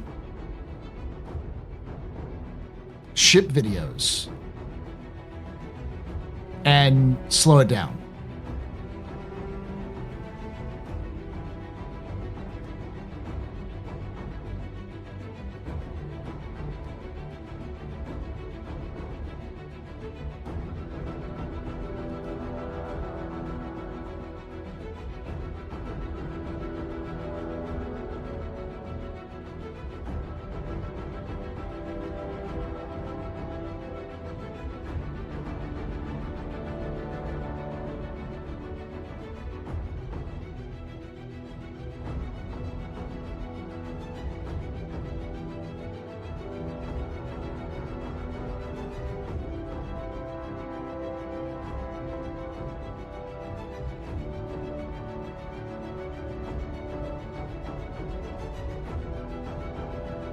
Sleep capsules, yes. Paul, of your guns talk dirty, can you at least give me a warning for if you're going to talk dirty? Warning first. Well, my goal is also to do a complete history of all the different manufacturers, and then put out a video that a complete the complete history of all the ship manufacturers of Star Citizen. I still have RSI, which is going to be a nightmare. And then I also have Aegis and Origin. So I have Origin, Aegis, and RSI. I also have Consolidated Outland, but they are pretty small. Kruger is minuscule. Because I've already done Crusader. I've done Drake, and I've done Anvil. So I'm trying. Tell me if I'm missing anything. That's Aegis, RSI, Consolidated Outland, Argo. That's another one. Misc. I don't think I've done Misc yet, right? I may have done Complete History of Misc. Maybe I'm confusing it with the... No, I have done Complete History of Misc, haven't I?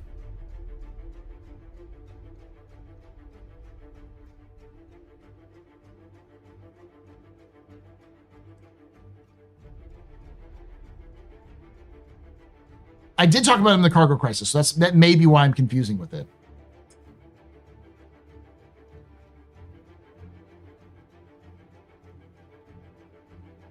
I also talked a lot about Misc in the Drake video.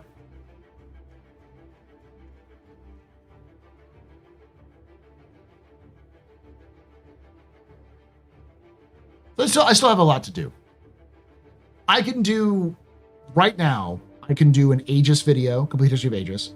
I can do a complete history of RSI. That would be a 2-hour long. Like, no joke, RSI would be complicated as fuck. I can do an Origin one, and I can do a Misc one. And I could easily do Consolidated Outland and Argo. They're pretty small, though, those two. So, and Kruger. Those three would be super small. Can you speculate and make a fan fiction history of the Misc Raptor before it's released? Yeah, I mean, I can give you a basic idea based off of Misc's history. And I think CIG would do something similar to this anyways, which is the Misc Raptor is an oddball because somebody in Misc wanted to, saw that there was did a study about what vehicles are needed for the UEE. They probably were trying to do a feasibility study for ground vehicles because they saw, Drake, RSI, Anvil, all get into the ground vehicle game. And so they did what Misc always does and did a gigantic survey where they spent hours and hours and hours, months, years of time to study the viability of what hasn't been done. And with Saisei being super clean, maybe they're having some sort of trash crisis where people are starting to litter more. Somebody thought, hey, street sweepers. And so they realized that there was no street sweepers in the UEE. They were reliant on automated robots or individuals. And if somebody went, say, on strike, then trash might not be going. You need independent contractors, and people wouldn't want to pick up trash. So they created the Misc Raptor to solve this problem. There you go. Is there anything to be told about Tumbril? There is, and I did already do that.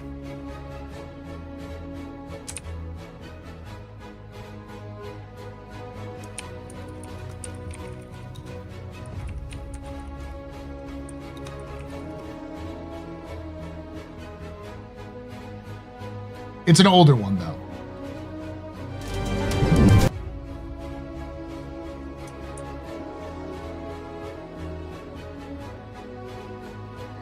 It's only 12 minutes long.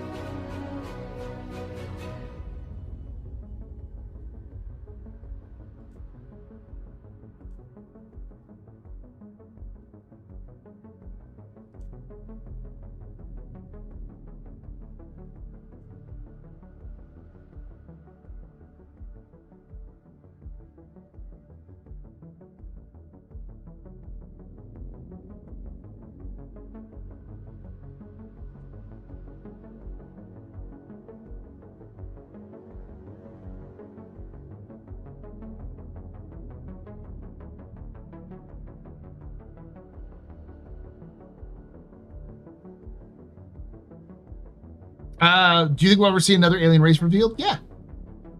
Just not yet. How immersive do you think Squadron 42 will be? What's your definition of immersive?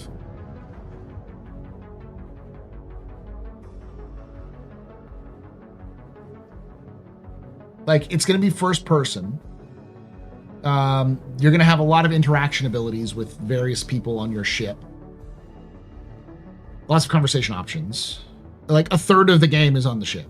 A third of what you're going to be doing, you know, around that, during the game is just going to be hanging out on the ship talking to people. So, of the 40 hours of gameplay, or I think they said 20 hours still? 20 hours for... Chris said it recently to kind of broke it down.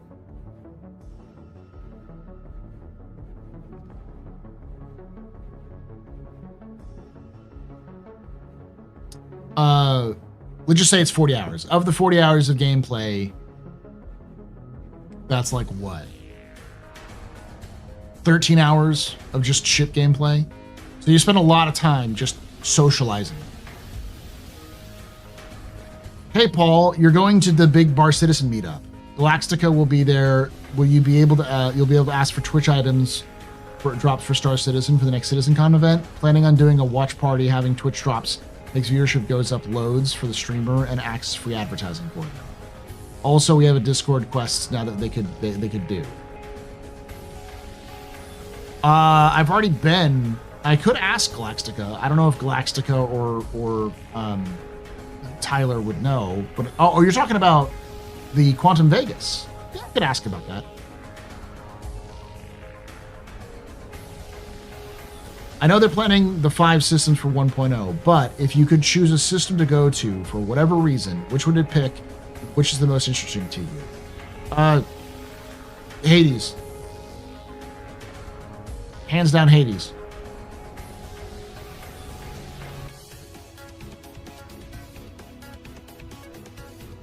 Hades is a dead system. I mean that there was a civilization, a species that lived on Hades, in the Hades system, and they just disappeared like 350,000 years ago. We don't know why they disappeared. We assume that they had a civil war and they fucking annihilated themselves, but we don't know. That's where the Vara disappeared, where we got the Day of the Vara. It's the home to the Hades cryptid, also known as the Blue Man, which randomly shows up on ships. Yeah. Yes, that's where all the artifacts we get in the game come from.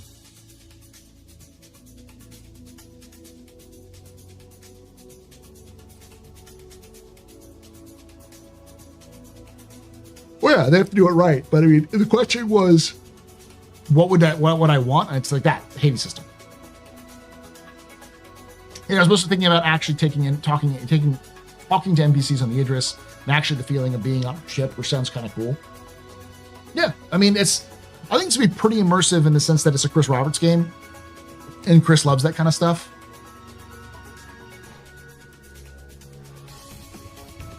But I do think a lot of folks are not going to like the full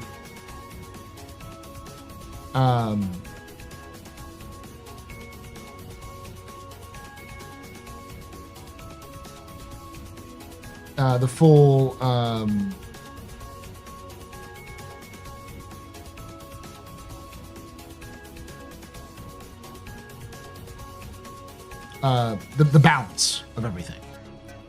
Squadron 42 is going to live or die based off the balance of socialization, first-person shooter, and ship combat.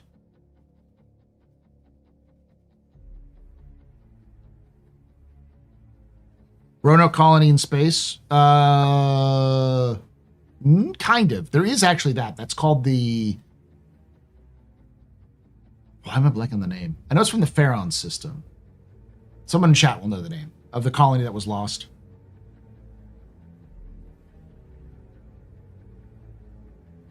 Do you think Hades will have anything to do with Terra Soul Civil War? Isn't there supposed to be a super weapon there? All right. Chat.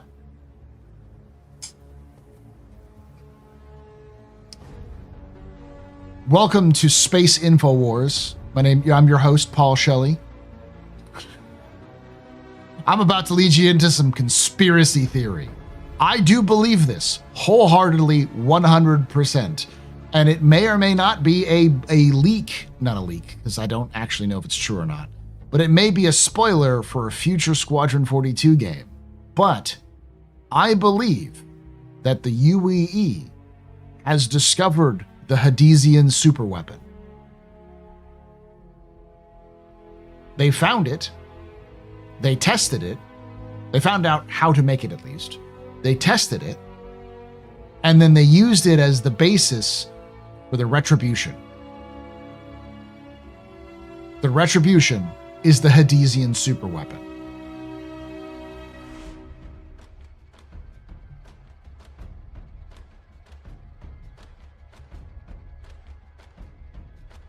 Hear me out. I believe it was in Odin. There was a planet that was destroyed. That planet, or moon, that moon was set to collide with its gas giant. But just before it collided with its gas giant, there was a bright flash that was seen on the surface of the moon that was picked up on the other side of the system. Something that had so much kinetic energy that it was basically felt through the entire system right before the moon collapsed into its gas giant.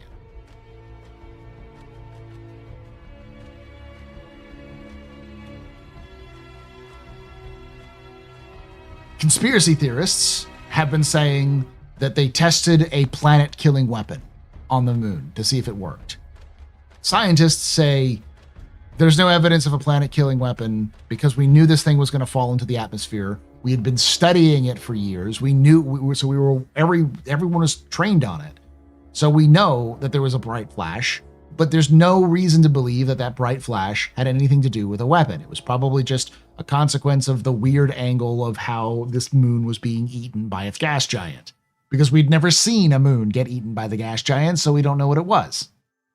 However, that's what the fucking man wants to know. That's what the deep state is trying to cover up, guys. All right?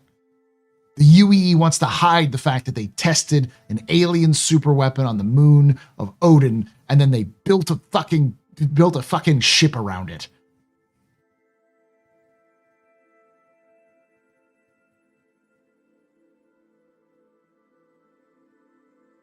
This gas planet just had swamp gas.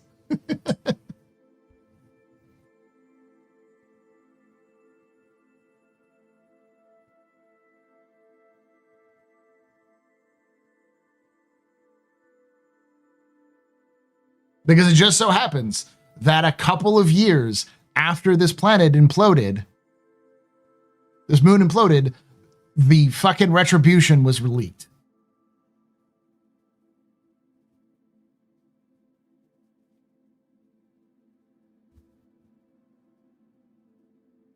And the Mezzers are still alive and on the Retribution. Listen, Fiona Mezzer is still alive. I 1000% believe that. Fiona Mezzer is still alive in cryostasis. And the descendants of her last followers will unthaw her during the peak of the Earth-Terra Civil War to lead a third way organization to try to reclaim the UEE. It's just going to be the story of Gundam Wing Endless Waltz, okay?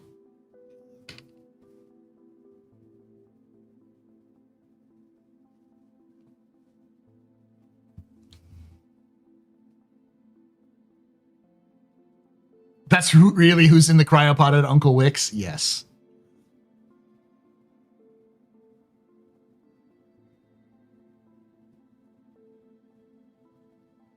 Yeah, centralist planning, man.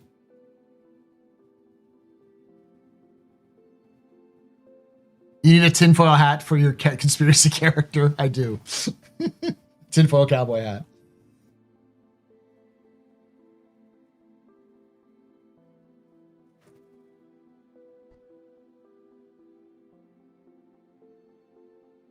As was foretold by Propstradamus, Lord Stradamus there.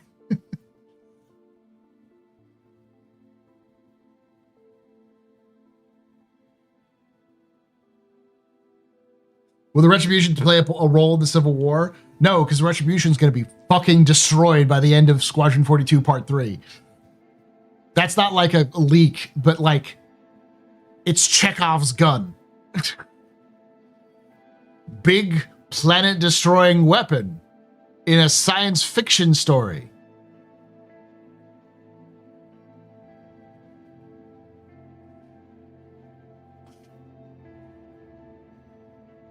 It's gonna be destroyed.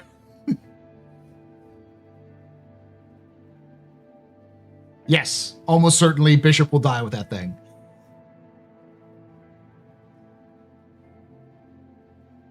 Some farm boy destroys it. Some farm Banu, or some farm Bandul. Farmer Bandul.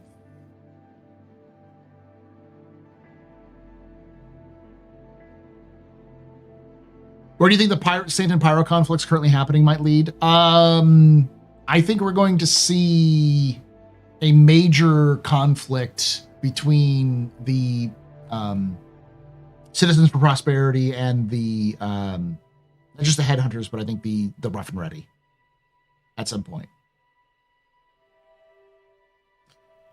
Literally the one I just talked about, the Retribution. Let me look it up.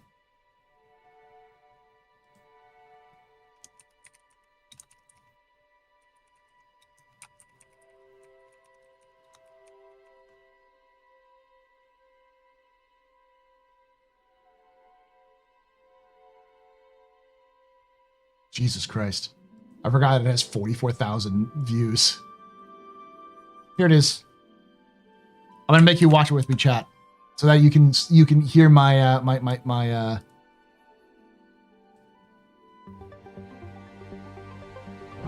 In a system-wide graveyard, a legend waits to be found. One that ended a civilization. Many seek this mythic weapon. One that can crack the planets themselves. However, it may have already been found and waits to be used. My name is Paul Shelley, and welcome to The Astro Historian. This is a series where I talk about all things sci-fi and space lore. Today is going to be a bit different. We will still be discussing the lore of Star Citizen, but doing it in a bit more speculative way. Today, we're going to chase down a conspiracy, which I think has more merit than people may realize. The conspiracy of the Hadesian superweapon in the hands of the UEE Navy. But before we get into that, I want to thank y'all for watching these videos. Yes, We've officially Paul, reached get on over with it. 15,000 subscribers. And Get on with it. Let's start this off with a brief explanation of the background of this whole thing. The Hades system is a graveyard, where a once thriving civilization conquered their solar system. Now, all that remains is ruins, blast craters, and ash. While this is tragic, the real thing that keeps people diving through the leftovers of this once great civilization is the fact that one of the planets has been cracked in half by some massive event. For centuries, humans have been combing through the ruins of Hades to find what caused that planet to crack, with general consensus being that whatever destroyed the Hadesians was partially responsible for the half-planet.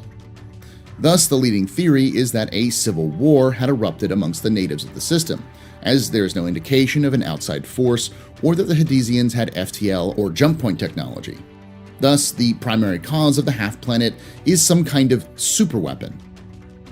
This seems to be the prevailing belief, but it is far from certain. No matter what, the technology to literally crack a full planet in two is a tempting concept. Tempting enough to brave the ban on unauthorized expeditions into the system. though it seems like that particular ban is nearly never enforced. This means that everyone from bandits to multi-stellar corporations have tried their luck at uncovering the secrets of the Hadesian superweapon. This is one reason why there are so many Hadesian artifacts available in the Empire today. People keep digging through the remains of their civilization for anything that might lead them to the ultimate goal of this weapon, with little concern as to the fate of those who built it in the first place. Leave it to humans to seek power regardless of the consequences it might bring. This is where we veer off into speculation territory, because I think every search has been for naught, as the Hadesian superweapon has already been found. Walk with me down this primrose path into the wonderful world of conspiracy and government cover-ups. The first thing that drew my attention to the possible recovery of the weapon is a famous incident on Odin 3. A photo was taken by an activist who was trying to save evidence of past life on Odin 3 by stopping illegal weapons testing on the planet, which all of the major weapons companies in the system have denied. This photo was taken from orbit, supposedly showing a massive, glowing delta-shaped blast impact cutting directly into the surface. Delta means triangle. The military denies it even has a weapon capable of doing damage to a planet's crust. However, this description of a weapon capable of making a massive glowing impact crater in the crust of a planet seems a bit too much like the weapon similar in power to the one that cracked Hades 4. Interestingly, this was written in a Galactic Guide back in 2014, but between 2016 and 2020, the writers went back and removed the reference. This could mean many things. It could have been a straight retcon, something the writers don't like doing. It was something they couldn't commit to, or it was Listen too to the much man. information. He knows what he's talking about. Next, I followed a lead by Parker Terrell, of all people. Before his show, Plain Truth, he was a reporter who was vocal about exposing government lies and corruption. During an investigation, Parker disappeared. At the time, he was investigating a story on the Ellis incident. You see, Ellis 11 collided with its moon, possibly within the last few years. The moon had always been in an unstable orbit, so it didn't seem to surprise many scientists when the two bodies collided. However, Parker was hunting down leads that said that the Ellis incident was actually the UEE testing a superweapon, one capable of cracking planets, when he disappeared. Parker was eventually found. His story was that he got spooked when a suspicious individual was working on the ventilation of his apartments. And when he stepped into the hangar of the apartment where the man was working, he felt like he couldn't breathe. Thinking someone Division, man. It's the Division. might have been trying to off him, he made a run for it, eventually running out of money and being caught after the Bounty Hunters Guild was brought in to help find him. While Parker is not a credible source of information and is prone to fantastical leaps of logic, he often does get details right. People like Parker get a reputation and draw whistleblowers to them. However, people like Mr. Terrell also have a hard time filtering out bad faith info from the good. So, might his source have been alluding to a superweapon being tested, but not a location? With either Parker or his source concluding that a weapon capable of cracking the crust of a planet must have been the reason for the spectacular destruction of a planet and its moon, rather than a mundane low power test on, say, Odin 3. Rarely do covert military weapons tests take place in places where a lot of people can see, and Ellis is not an abandoned system in the least, but Odin is. And it's already the site of many weapons tests in the past. So, my theory, based entirely on speculative information, is that Bering sent an expedition funded by the UEE to find the Hadesian superweapon and discovered it, or at least parts of it. But what is a weapon without the ability to carry it?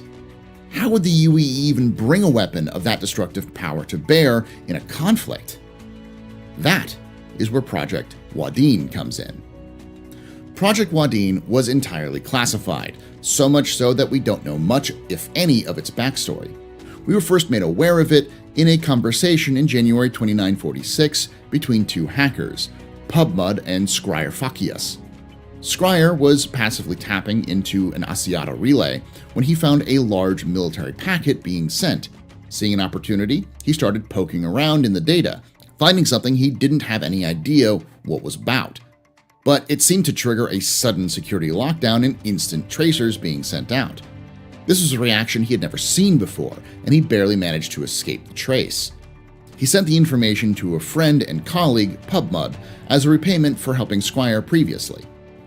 Pub told him to delete the entire thing, going on to explain that what he was looking at was Project Wadeen.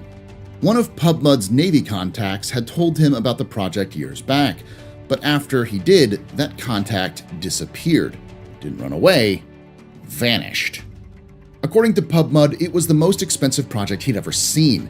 Its expenses buried so deep it was almost impossible to trace, and it was the biggest ship he had ever heard of. But it was also never finished, as it was running way over budget and may have run into design issues. However, if Squire had found it, then he figured they found the money to restart the project, likely because of the new Vanduul War. In February of that same year, rumors had already begun to spread about this so-called kingship killer being made by the Navy, enough to be casually referenced by the talk show host of Something Every Tuesday. Later that year, it was officially revealed to be the super dreadnought, the UES Retribution, a ship purpose-built to take on the Vanduul capital ships. This is where we veer again into speculation. As I hinted before, I believe that this ship was built to house the Hadesian superweapon built by Bering.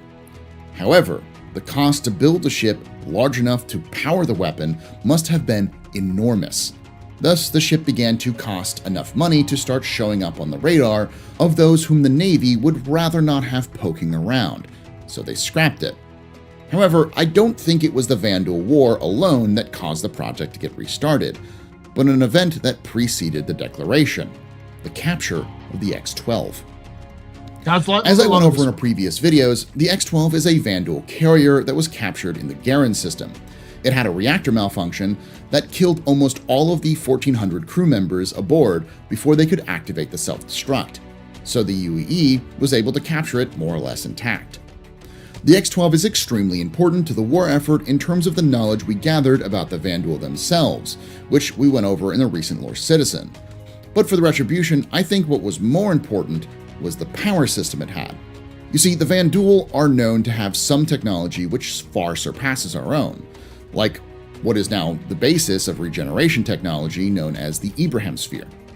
However, the Vanduul seem to lack some other technologies that humanity has had for centuries, like terraformation tech, and the various exotic weaponry we can create. Thus, it is theorized that they may not have developed this technology on their own, but salvaged and copied it for their own purposes.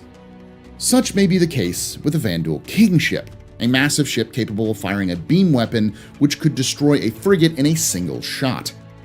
A ship that size, with that much firepower.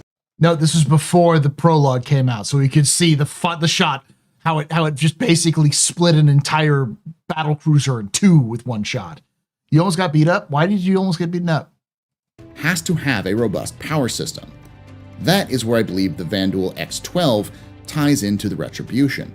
By copying Vanduul power systems, they could power both the ship and its energy-hungry superweapon, making it a hybrid of 3 different species technology and likely the most dangerous weapon in the galaxy. A flying weapon of mass destruction designed to go toe-to-toe with the largest ships the Vanduul have. I'd like to emphasize again that this is pure speculation. I'm simply following the breadcrumbs left over and tying it to what we know about the verse.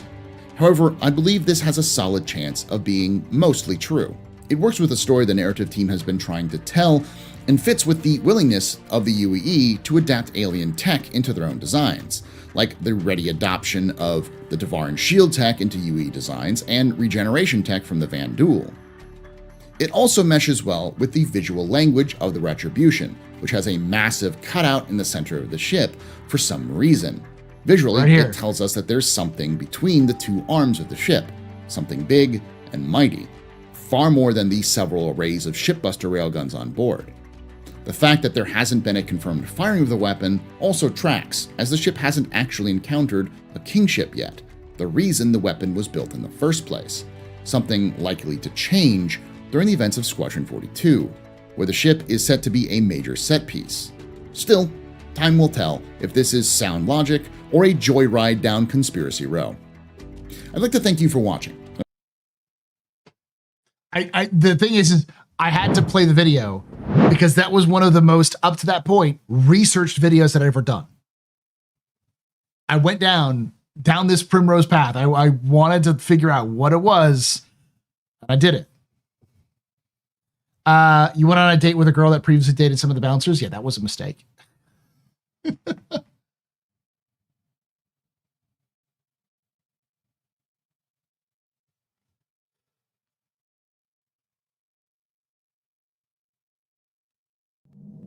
Just saying. You can take away my spaceship. Spaceship. You can take away my space suit. Suit. You can even take away my space lasers. No pew-pews. But you can getting coast to coast vibes. I did grow up listening to Coast to Coast, so definitely in there. Game.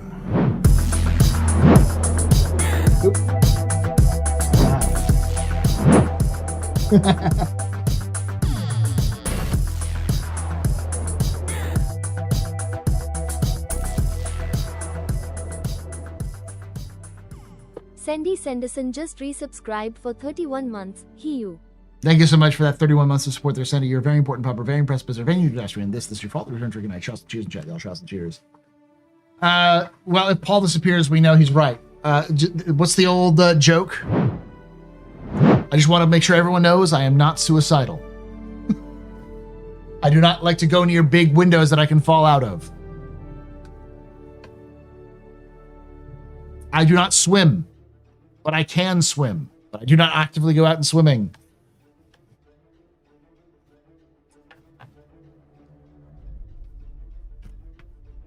I do not drink tea.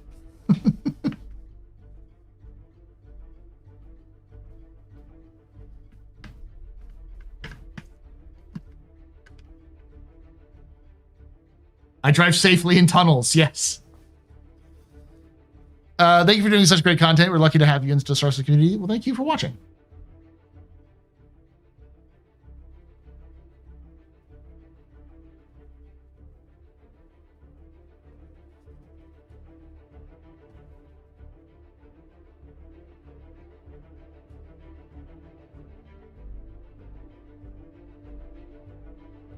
Chris actually spoiled what happens in Retribution Bishop years ago. It's not what you're expecting, and yet it's also exactly what you expect. The thing is that it doesn't really matter what's actually powering the super weapon or the big weapons on the Retribution. Because that's not really the point. It's the humanity's kingship, basically. But the story behind it could easily be its own story. Like, I could see that being a plot point in Squadron 42 Part 2 or Part 3 that leads you to the Retribution, is you accidentally discover that it was a Hadesian super weapon. That'd also be a great, like, little side game. That could be a great, like, 10, 20-hour game, solo, like a single-player game, where, like, you have to, like, follow the clues and what happens to the Retribution. Be a little bit of Miller up in this, a Miller from The Expanse.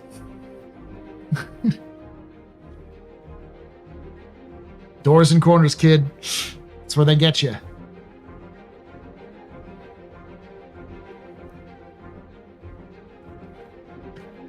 I think I remember that story of what Chris wanted Bishop to be, and it's not good. It's very similar to what happened to Tolwyn in the original Wing Commander, because Bishop is Tolwyn.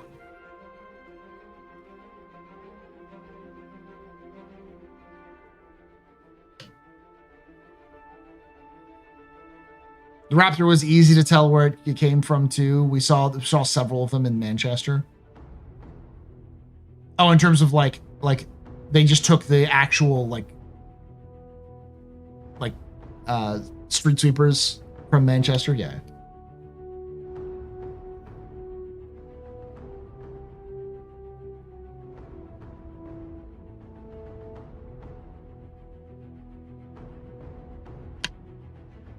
let's just say Chris Roberts likes to tell stories that are far more political than people realize, but is draped in immersion and nostalgia. Yeah, it has a real world counterpart. Yeah. They literally just recreated the street sweepers from Manchester. I am once again reviewing my conspiracy theory that the Hadesians split up into the Banu and the Vandul after the destruction of their homeworld in a terraforming accident. Possibly. But we do know what the Hadesians looked like. They're spider people. They have a thorax, and they have 6 to 8 legs, and then they have a torso, and then they have arms and a head. So they have like a torso that connects to a bulbous sort of thorax, which has like spider-like legs on there. The story Chris is stealing from was famously political. Exactly. I want spider people. They're like dryads, or what is it? Not dryads. What are they called? Driders.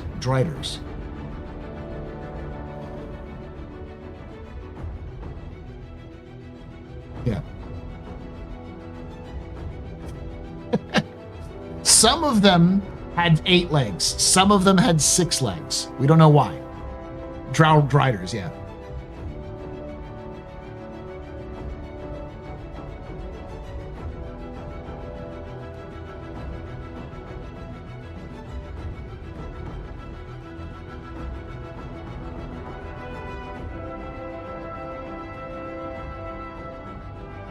They've never shown a picture of them. They've only described them. And they described them as a upper torso, very similar, not exactly as a human, but human-like upper torso with a bulbous body, thorax with 6, some cases 6, some cases 8 legs. And the only reason why we know that is because we found statues. Or it looks like statues, and they're consistent enough throughout all of the different planets that they seem to be representing what the Hadesians actually were.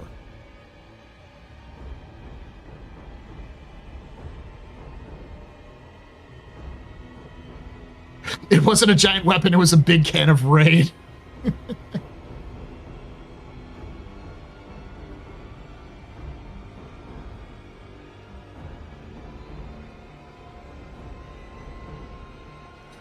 What's even crazier is the Hadesian cryptid, the Hades cryptid, the Blue Man.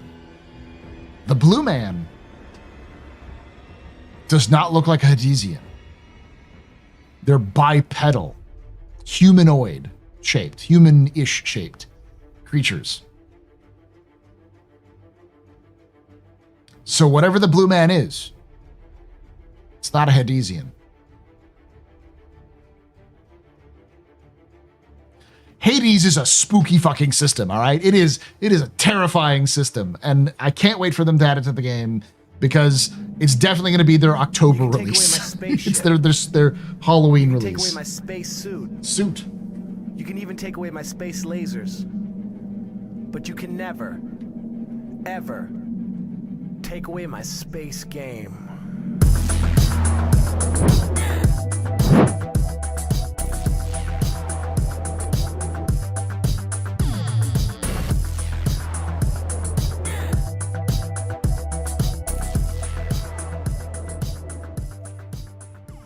C0FF33 Gaming just resubscribed for 91 months. Thank you so much for that 91 months of support. You're very important, Papa, very impressive, Pennsylvania pedestrian. You rock, coffee. Shots and cheers in chat, y'all. Shots and cheers. The Blue Man is just Jeffrey Sinclair, and he's been really friggin' lost. Yes. I get that reference. He's just going back to Babylon 4. The Blue Man, or maybe there was more than one Blue Man, perhaps a group. Well, one of the nicknames for the Hades cryptid is Toby.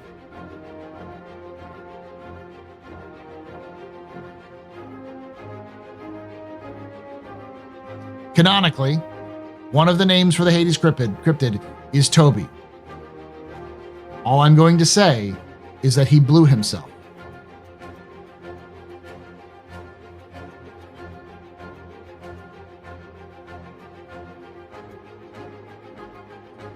It's a reference to Arrested Development. CIG put an Arrested Development reference into the lore.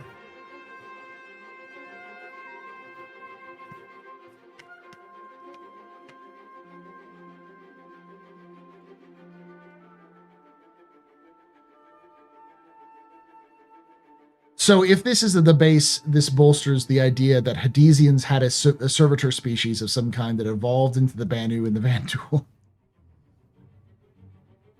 Street Sweeper exploit for millions, 4.5. Yes. Yes.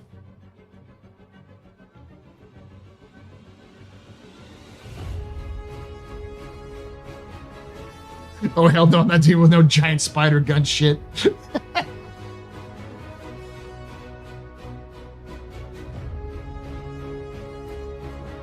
you think the Misc Raptor will actually pick up the hangar trash? Possibly.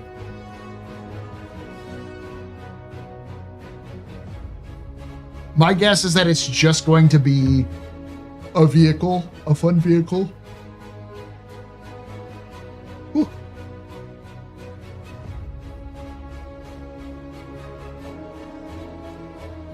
The Blue Man is one guy brave enough to get freaky with the spider people. I could see it being just something that picks up FPS items, so it's kind of like and it stores it in a rear storage container, so you can just like drive it around and pick up like FPS gear off the ground automatically. I'm gonna be real with you. Where's the space crab? Are you trying to meme, or do you not know about the whip crab?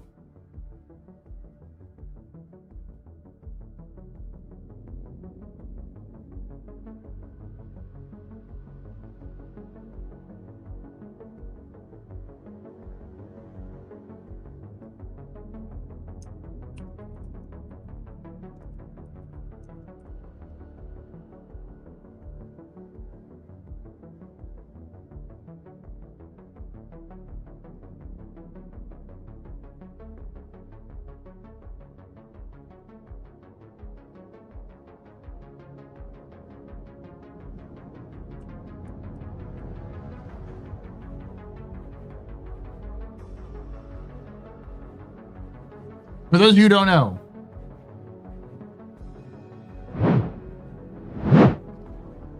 whip crab. Based off of just pure guess, this is the human model, and the human model in Star Citizen is 6 feet exactly. So if you stack them, it's about 3 humans tall, a little over 3 humans tall. Which means it's going to be about 18 feet tall, 18 to 20 feet tall, which is like 2 meters, I think.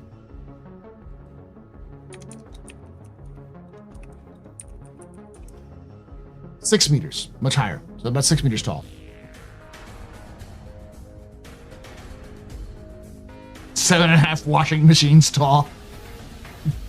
It's precisely 1,400 hot dogs tall.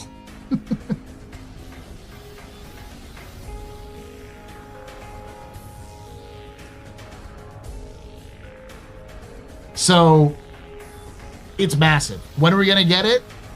I have no fucking clue. Because the thing about it is that this thing will collapse in on itself. So its shell is designed to, like, you see these different spots like here and here, like this kind of stuff. The idea was that when this thing like hunkers down, it can hunker down into its legs, and then the whole creature effectively becomes one big mass.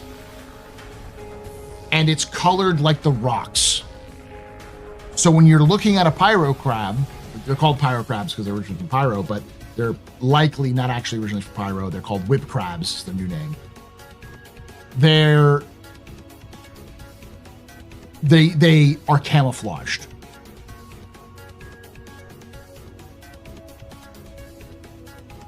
A 20 feet tall, this is the size of a house. This thing's probably about the size of an American home, the average American home. A house-sized rock just moves and crushes you. This thing is bigger and bulkier than some ships.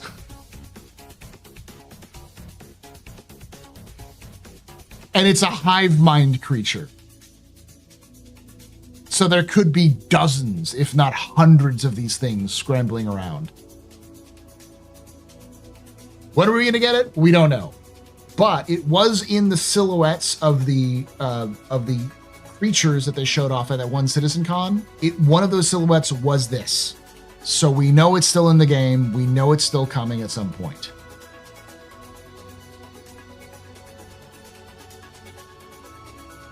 They're the size of a huge man.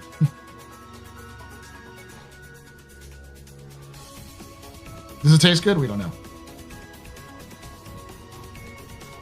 We don't know if most of them are small. We know that this is the comparison they use. We don't know if this is the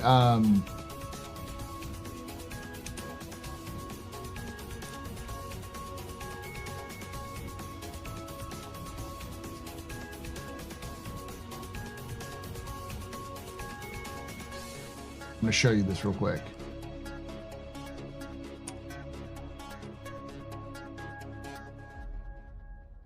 This was the image they used.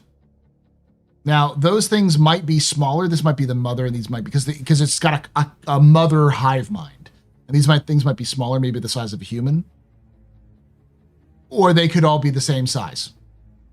And this is just perspective because these things are in the background.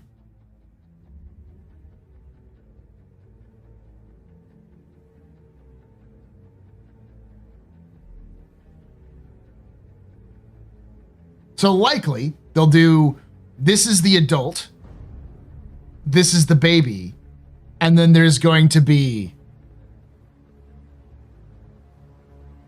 an apex. So if this is the adult and it's the size of a house, what the fuck is the apex gonna look like? Not Big Daddy, Big Mommy.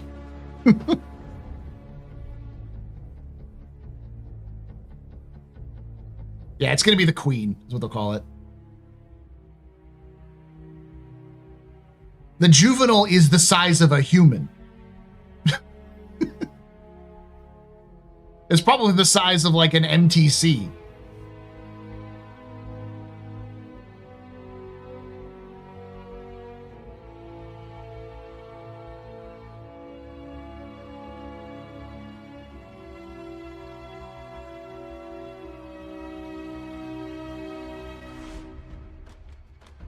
The apex will lead the lower crab cavalry.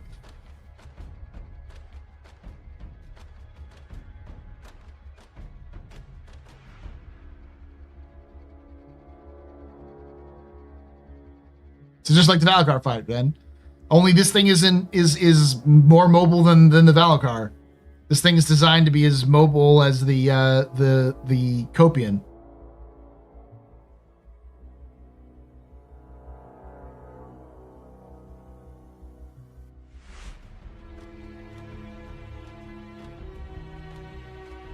Yeah, she's cool. Then let us ride the Valakar Apex. Yes. Ride the worm, Muad'Dib.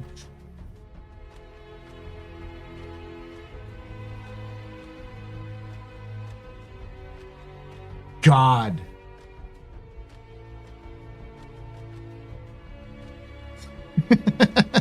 I hope. I pray that Siege has the balls to make it to make the Apex the apex whip crab a fucking kaiju. I mean, technically, the apex Valakar is a kaiju, but like, actually a kaiju. See, that's the thing, Moonman. Moonman says, imagine they camouflage as a rock and then the prospector scans at it and lunges at the ship. I have a belief. I firmly believe that CIG will make it so that the pyro crab, the whip crab, will register as a valuable rock. So when you scan it, it will look like a rock full of very valuable ore because its skin is made up or has trace amounts. Its carapace has that ore in it. So you want to kill it to mine the ore, but you won't be able to really tell the difference between a rock that has that ore in it and a whip crab. So if you find that ore, you can be like, wait a minute. Don't turn on that fucking laser just yet. You might wake it up.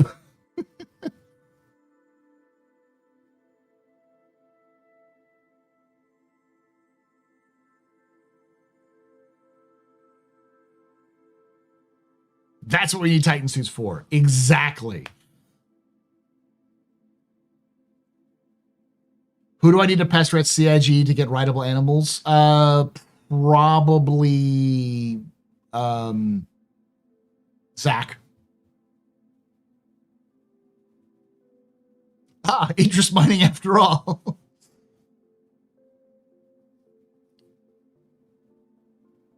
If CIG has the balls, they will have a queen whip crab that's like the size of a Gundam. You know.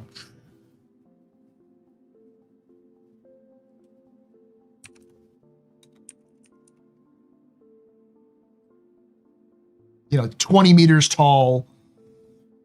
And it's going to command the juveniles and the adults as they rush towards you in waves of dozens. You know, 30 juveniles, 15 adults, and then the queen.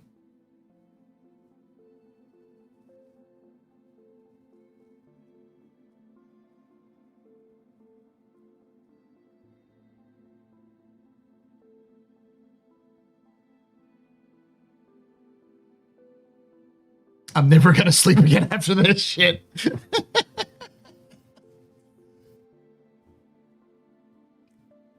I hope that they show up in his infestations and specifically like to hang around popular mining areas. So you find a popular mining area with very valuable resources. It is like probably a high chance it's infected by whip crabs. So you're going to have to take care of them. Can you imagine like fucking Titan suit battles against those things?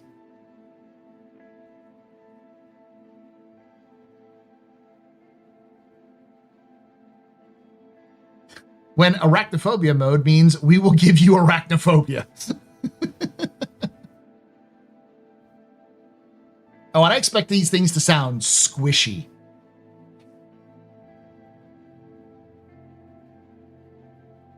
Like clicky and squishy.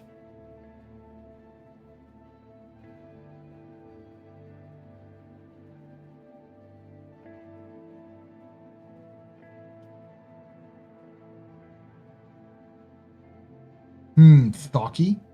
Maybe.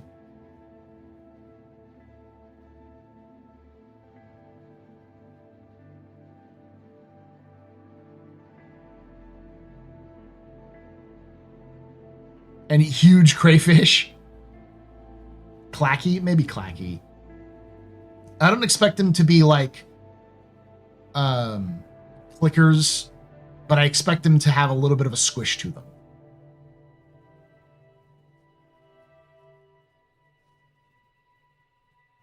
Maybe the whip crabs eat the minerals, so why they show up in scans in mining areas. Yeah, exactly. Because I mean, CIG wants monster hunting. Valakar pearls is a thing. Like, I can see just straight up minerals being digested, and maybe there's a special type of mineral that, when it's ingested by a whip crab, it digests and then sits in its system, kind of like a gallstone or a what is it called?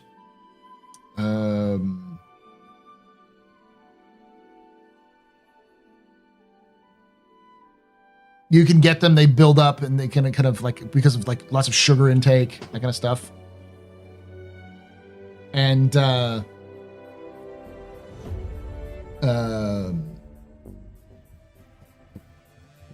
gizzard, effectively their body processes the material, and kidney stone, thank you, that's what I'm thinking, like a kidney stone, where like their body processes the material and has some highly enriched form because they eat it. So they eat like aphorite and turn it into enriched aphorite just through their bodies, and it's some valuable resource for like energy weapon discuss. Hate pearls, yes. A pearl, basically, yeah.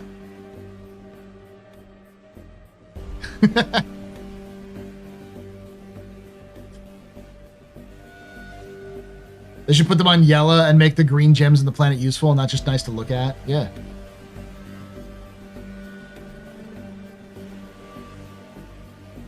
Have like they're attacking like a local outpost, so you get a call for help from an outpost and you show up and it's just fucking like swarming with these things.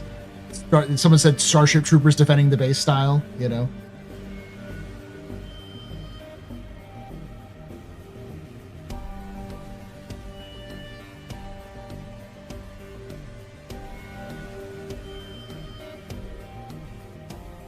I ever since they talked about the whip crabs, I've always hoped one day to fight a whip crab with a Titan suit. Give me an Ichty, and they give me an Ichty. Now give me a whip crab CIG. Swarm of whip crabs? Have you tried? Weapon?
Oh yeah, of course, because CIG loves that. Of course they're gonna recreate that scene.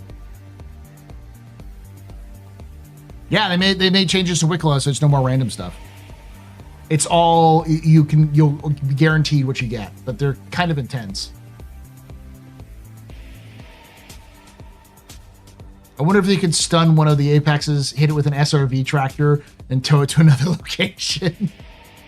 Kraken or Idris? Personally, Kraken. Kraken is so much better.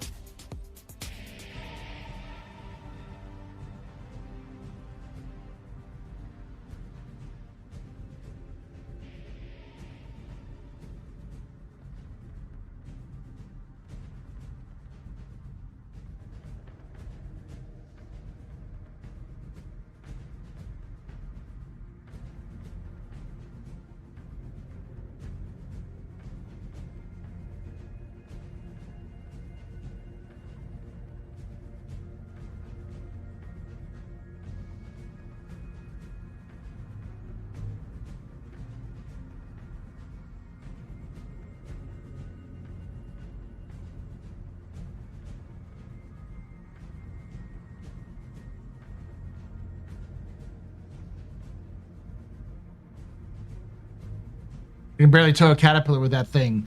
Can't even QT with it. Are there known systems that haven't been explored yet by the population, just thinking like true exploration gameplay? All right, David.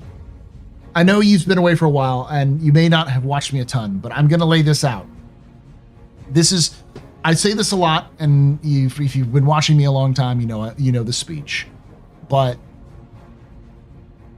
this is something that every Star Citizen fan, especially if you're an exploration fan, needs to understand. Star Citizen exploration is not what you think it is.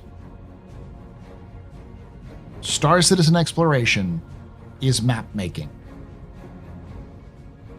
Go to Area A, scan Area A, and then return with that scan back to whoever gave you the job and turn that in for money. Or go to Area A, scan Area A, catalog what you can find, sell location to either another group or give it to your friends, and then exploit with the resources that are there. That is the basic loop. Get mission or go to place, scan place, then utilize what you get. As a result, most of what you're going to be scanning is just updating maps. You're not going to be finding a brand new system. You're not going to be finding jump points. You're not going to be finding new planets. You're just going to be scanning areas that have already been explored, but may have not been thoroughly explored or have not been updated in a while.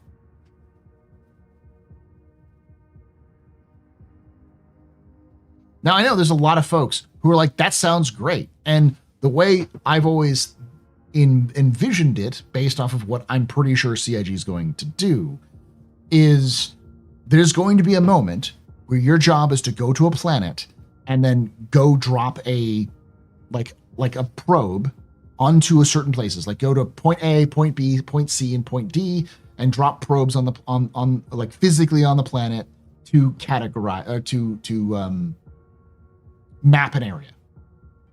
And you'll get to that point, on top of a hill overlooking a valley, and the valley is filled with redwoods, and there's a fog rolling in, and you hear the like soft chirping of birds and maybe the growling of a copian in the distance. And you're gonna sit there, and the light's gonna cut through the fog, and you're gonna go, God damn, this is a beautiful game. And that's what exploration is going to be. Moments like that is what it's going to be.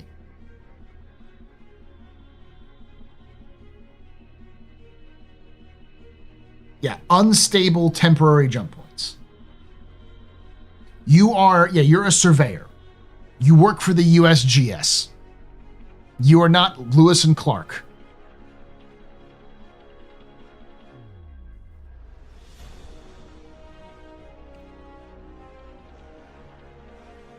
Yeah, there's the old mission where you took a box probe and dropped it somewhere, and then it would scan. Yeah. Then the Apex whip crab that looked like a tree grabs your bike. Exactly. Don't get me wrong. You're still going to have lots of crazy things happen. You're going to go to an area where you're supposed to put it down, which will probably be procedurally generated. Just like the mission itself will just be randomized. And while you're doing that, you'll accidentally into an entire fucking bandit encampment and be like, well, fuck me. Why are there 17 of you? And is that your boss in a Titan suit? I'm getting out of here.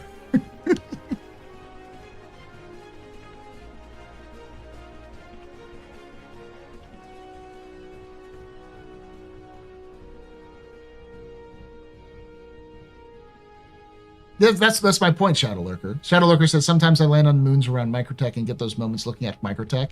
Such a pretty game. Star Citizen already is really pretty. And it's only going to get better as they go along, as they add more biomes and everything else like that. And exploration, at its core, is always about finding fun places. And CIG is sort of getting that, but they really need a gameplay loop that emphasizes pretty. And that's mapping. Go to area, map area with scanner, leave. And eventually, some of those times you're going to do that, you're going to do the scanner, you're going to go around and scan to the different points you need to scan, and you're going to sit there and be like, damn, this is a pretty game. then move on. Imagine CIG just stealth drops a never before seen uninhabited system to the game as a transient wormhole. Once people have found it and started exploring it, they start bringing NPCs into it. I would love for that to happen, Shadow Stalker, but I'm gonna have to poo-poo on your dreams too. We basically mine everything. Every players can have mined all the data out of CIG, so they would find a new system instantly. Even if they didn't tell anybody, they just put it in a PTU for testing and like let people discover it themselves or put it into a live build for testing, it would be discovered. I know. I was just mainlining opium on that. So to answer the question, no, there are no completely unexplored systems in the Star Citizen universe. There are a lot of systems which are underexplored, like Cabal. Cabal is a system that was once a Tevarin system. It's actually the first Elysian system. It's the first planet that they settled that was not in their home system, their home star.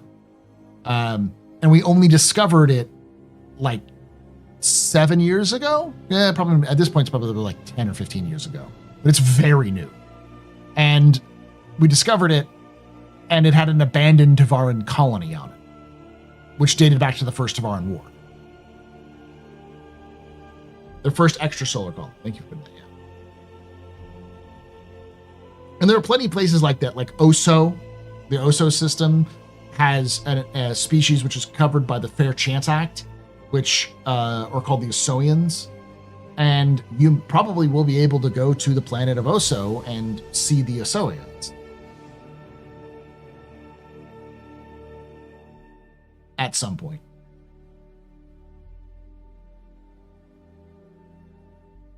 Maybe CIG just hasn't discovered them yet.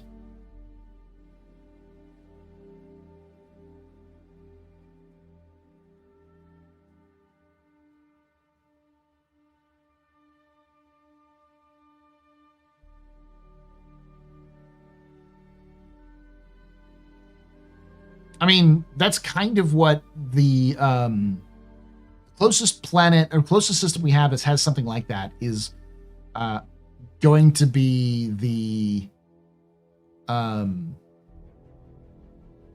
Toe Hill system. It's an unclaimed system that hasn't been thoroughly explored because it was a system that resided between Jian and UEE territory. So it was a sort of a no man's buffer zone. People have lived there for a long time because smugglers and other people lived on Toe Hill 3. But like Toe Hill 3 is a water world. There is little to no land in Toe Hill 3. However, there are places where you can land. Those places you can land are actually floating islands. They're islands made out of plants. So plants grew on top of the water and then died and then remained floating. And then other plants used their carcasses to grow. And over time, these mats of dead plant matter were growing, with plants growing out of the plant matter and with these massive islands.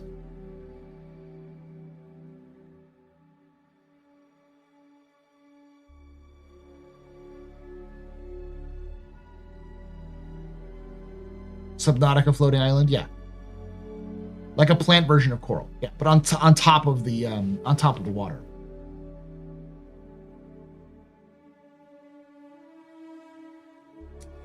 Toe Hill is like 1 or 2 jumps away from Astro, so it's like right there. They're floating islands of plants, coral. All right, again, 2 seconds. I'll be right back. I'll turn on your fun button. I think it's on already, so.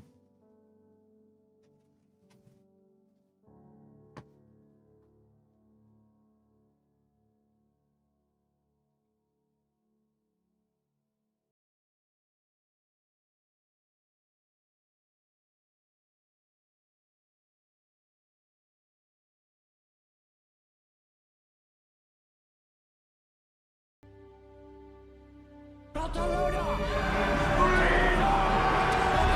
just an old-fashioned cowboy. Stand by for Titanfall.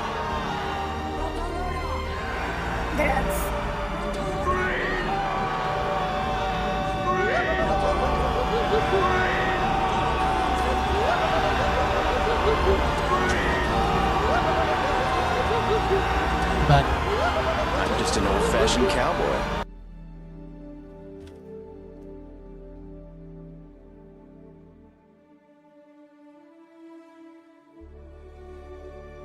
these are such a pain in the ass to put on.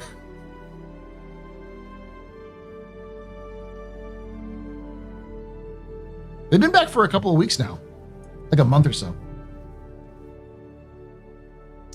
All right, chat. I'm going to wrap this up here shortly.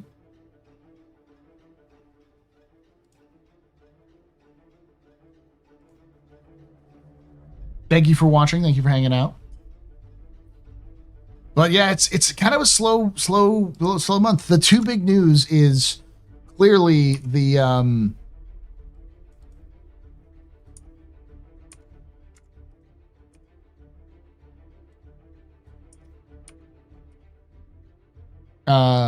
the referral system, which includes definitely the Misc Raptor, but possibly a Hello Kitty, or not sorry, Hello Kitty. What are they called? Star Kitten skin for the freelancer. It includes new ships, new armors, little knickknacks here and there.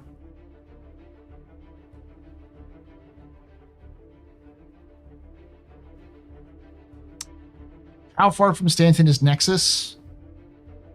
3 jumps. Stanton to Magnus. Magnus to Ellis. Ellis to Nexus.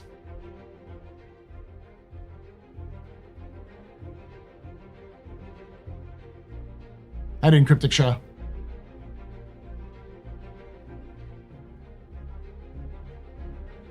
But yeah, the referral program, and then of course the Wicklo changes, where they're actively, it's no longer random rewards, you can get them, and they actually separated the tabs, sort of tabs in Mobiglass. So I too want to live in Magnus. If I had the choice, I would live in Magnus.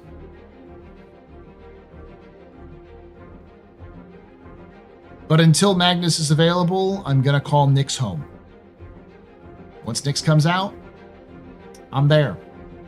And this is going to sound fucked up, but I am also going to 100% align myself with the Moraine.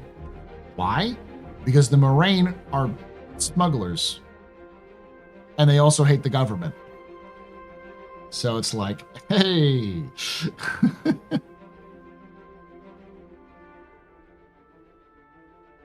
Arastra timeline.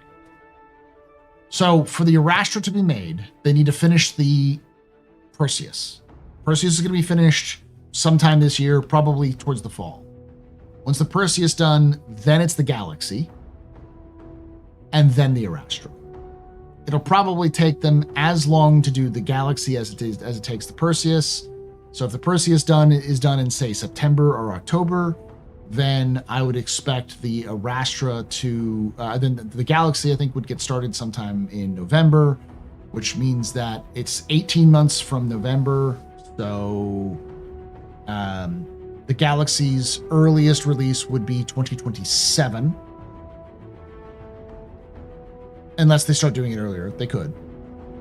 So somewhere between 2026 and 2027. And then again, 18 months from then to do the Arastra. So you're looking at 27, 28 is when the Arastra is done.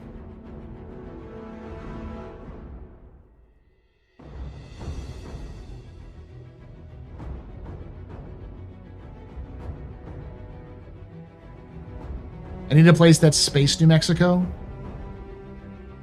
There is a place that has hyperclay storms on it. It's a pretty shitty place to live.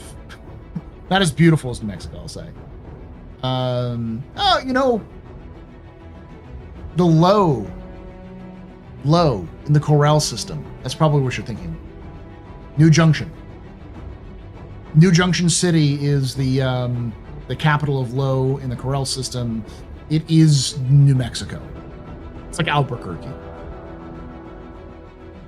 Dear God, I'll be dead by then. That's just what it is.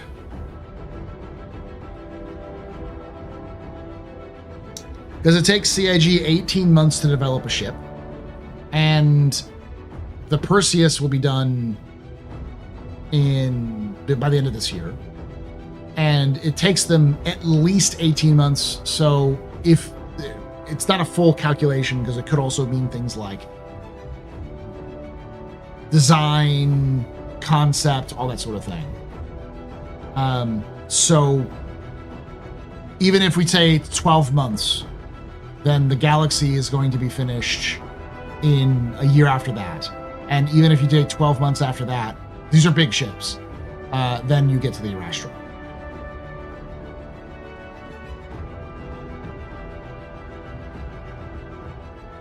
They may have a big bugbear on the horizon. If many ships aren't done by 1.0, then what happens with the loaners after beta? Do they just take those ships with their data construct privileges away when the ship releases? Yes.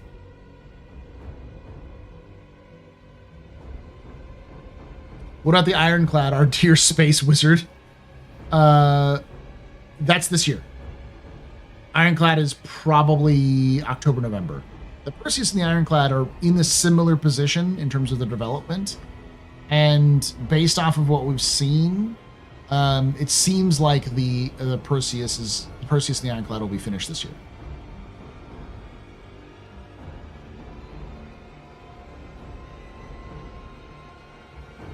Man, I'd hate to know how long for the Orion. Minimum. So here's the thing that I've learned from people who have talked to CIG is that every ship takes 18 months. It doesn't matter the size of the ship. It doesn't matter the role of the ship. A ship takes 18 months from initial idea to full release. Sometimes it takes a little less, sometimes it takes a little bit more, but they budget about 18 months.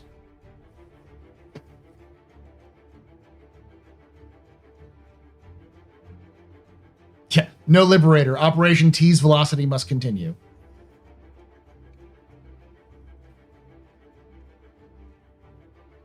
But yeah, Dell is right as well. You need to have gameplay as well for that, because its gameplay is like shooting freaking asteroids and then mulching that up and that kind of stuff.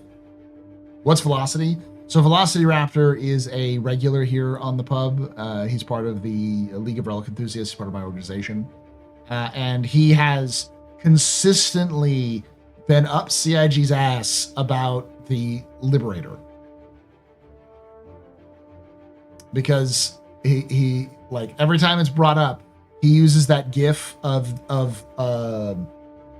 the Joker finding out that Bruce Wayne is Batman, and Joker runs up to a tied up Batman with his hood cowl off, and Joker's just like, Bruce Industries, Wayne Enterprises. I bought the electric car from Wayne Enterprises that was supposed to be out 2 years ago. Where's my goddamn electric car, Bruce? That is what Velocity. That's Velocity. Only it's about the Liberator.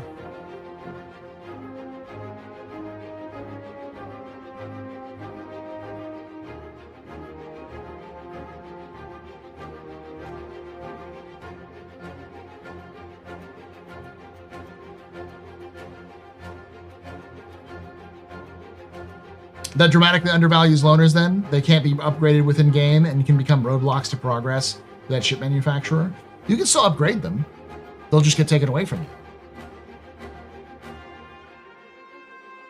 Or CIG could just take away loaners entirely.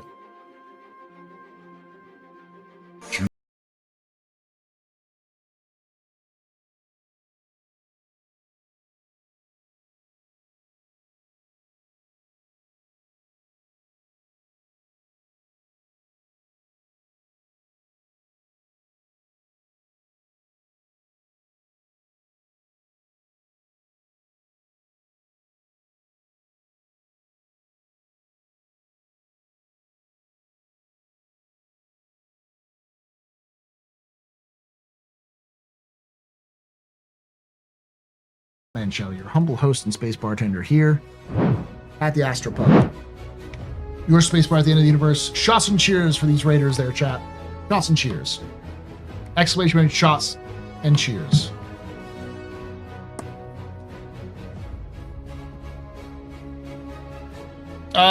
Anything about the Reclaimer? Reclaimer is going to eventually get an interior rework, but that is so far down the line that they just don't have any idea.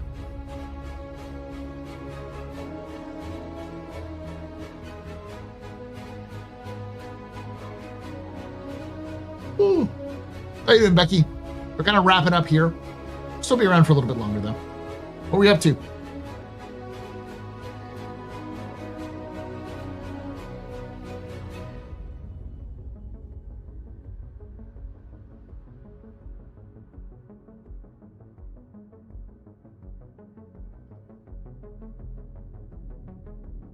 Aimless, they're in a no-win situation. You just outlined how they're in a no-win situation. They give you a loaner that you can't upgrade, or you can and it'll be taken away from you, or they don't give you anything and you don't have a ship.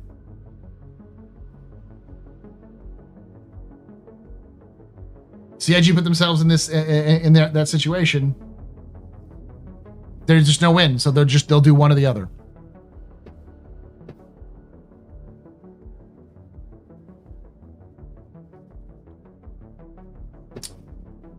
How is the verse, Becky? Or should I say Team Becky, because I'm sure Becky has to move on.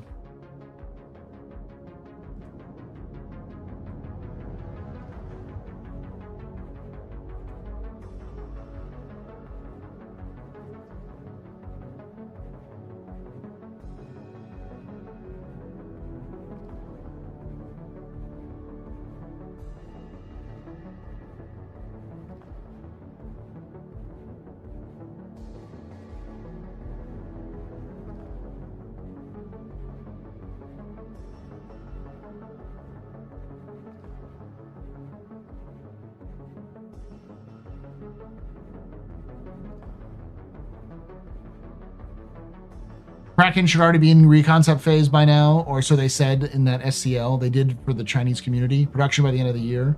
Well, it's not the end of the year. We still got another 6 months, but yeah.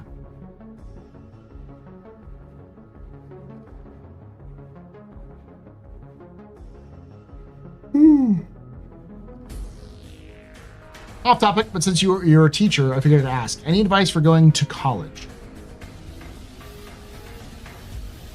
College is a lot different from high school. When you go to college, there is no structure or little structure.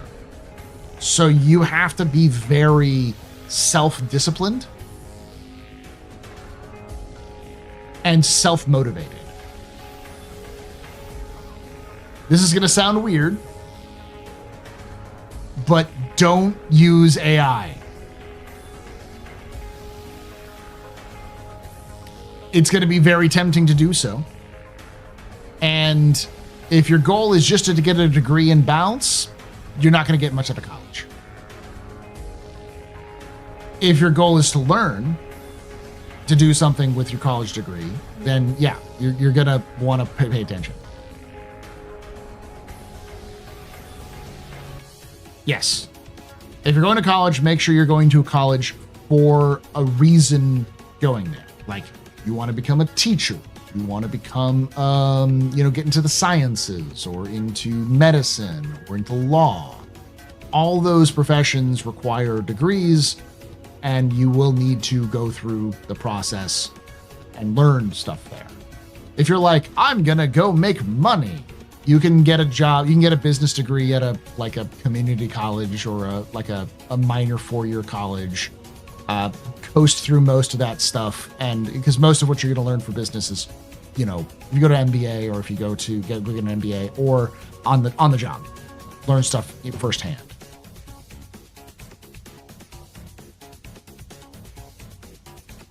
I'm going for mechanical engineering, first semester is 16 credit hours. So yeah, don't use AI. Even in the courses that you're going to be taking that aren't going to be mechanical engineering based, because You're going to have to take some general topics like history, math, science, that kind of stuff, and English. It'll be very tempting to do so, but you'll learn more as you'll learn better. So self-discipline, self-regulation, and don't be afraid to have fun. College is an experience. It's not just get a degree, go. It's also interacting with people. I come from a family of engineers. I'm a weird one because I'm a teacher in a family of engineers. And the one thing I can say is make sure you get an internship real quick. Do your best to get an internship in any kind of mechanical engineering firm you can find as soon as possible, because those connections will get you a job, and that job will get you, other jobs or into positions or places where you want to go. Yeah, try everything out. Don't be afraid to do other things.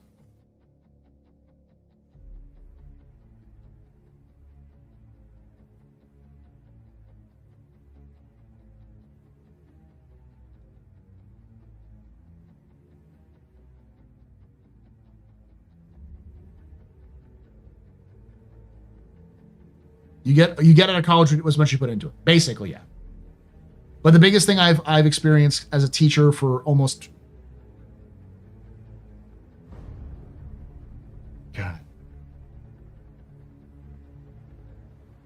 for 13 years now, 14 as of this year, is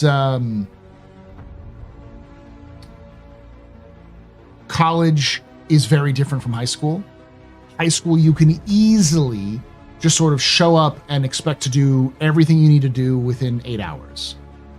And even if you have like homework and stuff like that, it's usually like a secondary thing. College is the kind of place where you go in, they hand you a manual, and you're expected to know the manual within a week.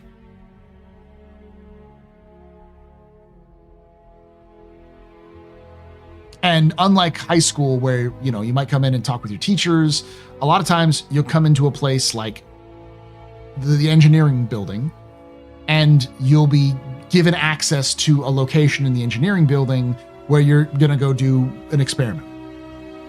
And they're just like, go. Or do a project. Go do a project. No supervisors, no one's around to tell you what you can and can't do. You just do it. It's so self-motivated. You have to do it on your own. You have to find that stuff. So, also, most engineers internships are paid and are better than a MIG job. Yeah, more experience is better. My sister was going to be an engineer and then she left, but she went into engineering. She thought it was something different than it actually was. She thought she was actually going to be doing things with her hands, not CAD. And so she ended up working in Philadelphia for a company that makes door locks. That was her internship. She enjoyed it. She didn't hate it, but she found that it just wasn't her calling after being there for a while.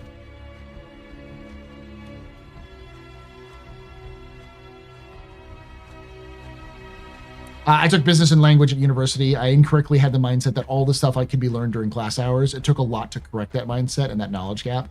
Yeah. When I got my history degree, by year 2, for history classes, the way that they did history classes was, like, for instance, my medieval European history, or medieval Europe history, or medieval England history. I think it was hagiography is what I was doing.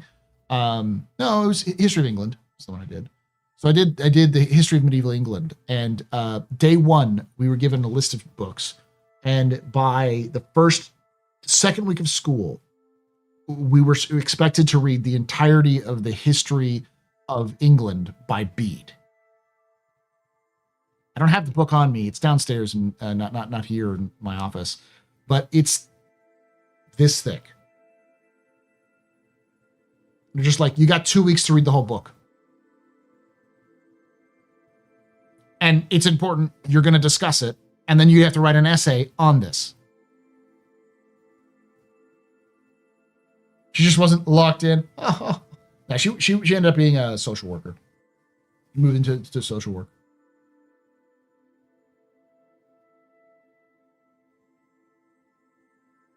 Yeah, unlearn your gamer tendencies. Please read. Well, no, I mean it depends. Is every college is going to require that? But that's my experience. Is that when I teach students at high school level, a lot of it is I'm teaching you a lesson, and you learn the lesson, and then I evaluate if you know what the lesson is. Maybe it has changed some. But last I went to college, which wasn't that long ago, it's, about a decade ago, most college professors, if you're lucky, you have a small class of maybe 20 people.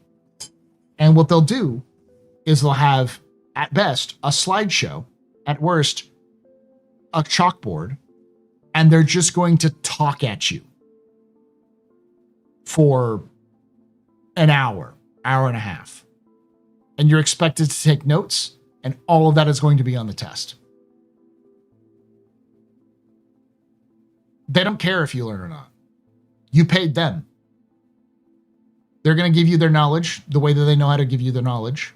And if you can't do it, fuck off.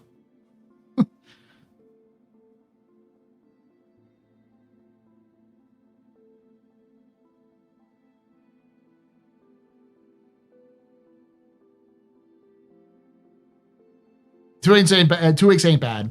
Earlier this year, I was reading 600 to 700 page books weekly. Yeah, by the time I was in senior, my last year of high school, my last year of college, we were doing 600 to 700 pages a week.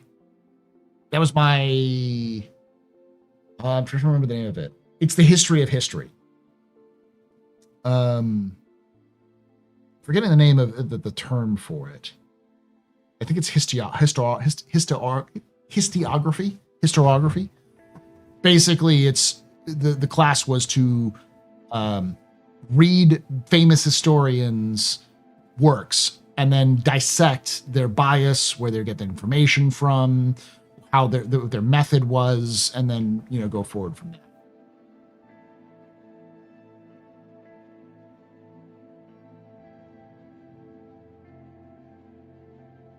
Yeah, Dell, who is just now no longer a grad TA, because I know Dell just you defended your thesis, right? Use your TAs. Your teachers, your professors don't care. Your professors are there to research and write books. You are a roadblock to them doing what they want to do. So talk to your TA. Your TAs are going to be the ones who teach you.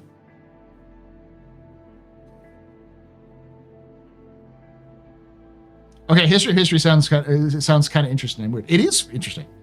One of the things, this is just going to be a side tangent, but it's connected to lore because it's how I look at lore, is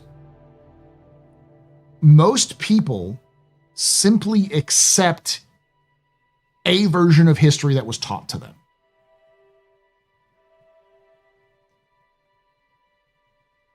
But when you look at how historians function,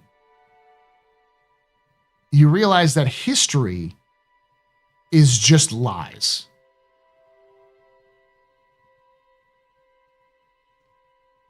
And that sounds crazy from a historian, but from my point of view what I'm trying to say is history is unverifiable information from people who died so fucking long ago that there's no way of determining if they were telling you the truth or not. And if you're reading a historian, they're looking at the same people you are looking at and are coming up with a completely different interpretation of what's being said based off of their own political beliefs, based off of their own cultural beliefs, based off of the language they speak and what they're reading the sources in, and their own like culture or personal experience and history with the people who are from that region. To give you an example, is MLA format still preferred in college? Last I checked, yeah.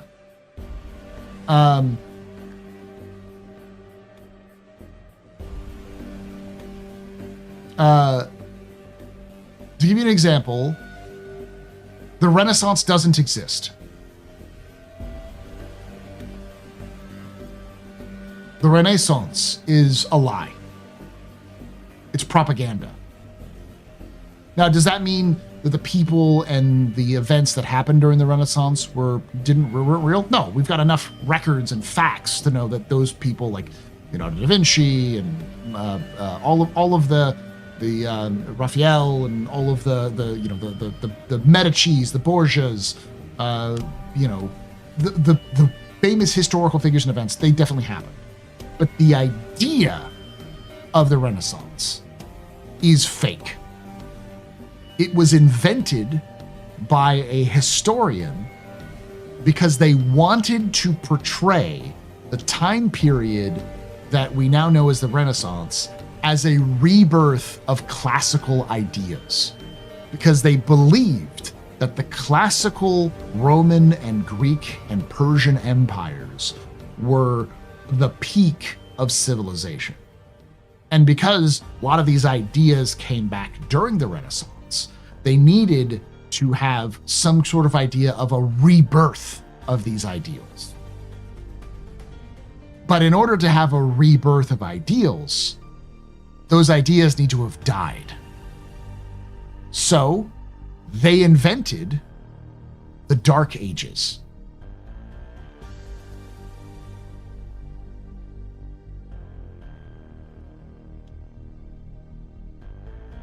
The Dark Ages are also fake. They're a lie. They're propaganda sold to you to convince you that there was a rebirth of classical ideas in the Renaissance.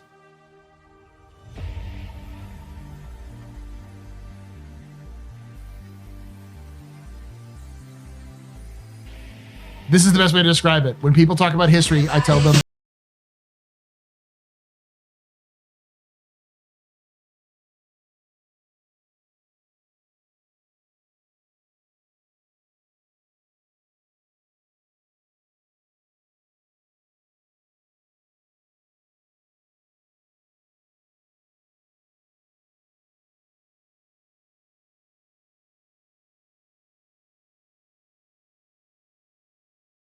$907 just resubscribed for 7 months, less than 3. Thank you so much for that 7 months of tier 3 support. You're very important, Papa, very impressive, Pisser, very pedestrian. This, well, you should trigger night. Shots and cheers in chat, y'all. Shots and cheers.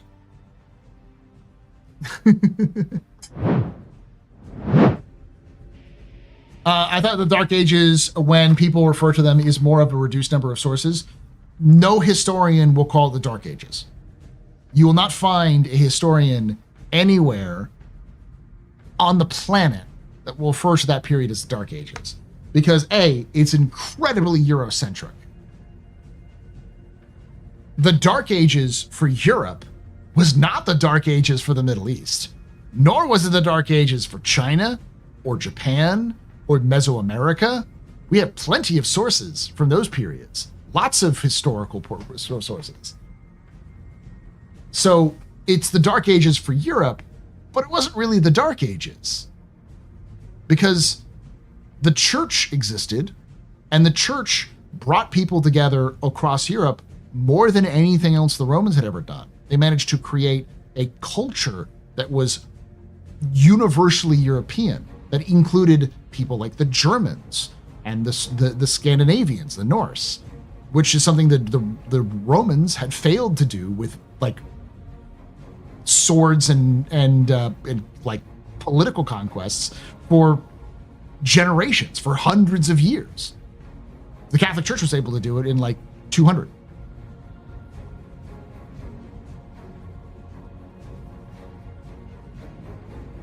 And like Charlemagne, you can bring up Charlemagne's a good example. Charlemagne built universities and roads and wrote books.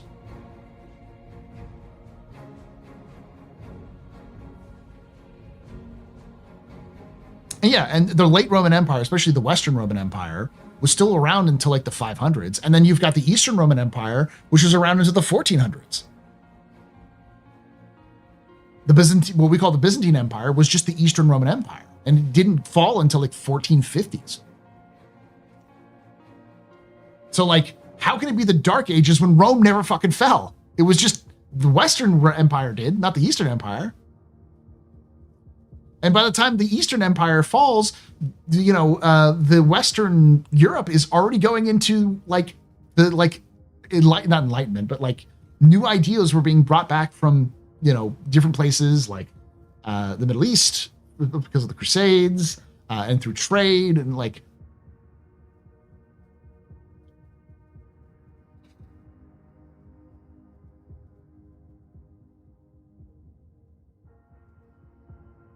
Exactly. Byzantine was a term that was always made up. We invented the Byzantine Empire. They didn't call themselves Byzantines. They called themselves Romans.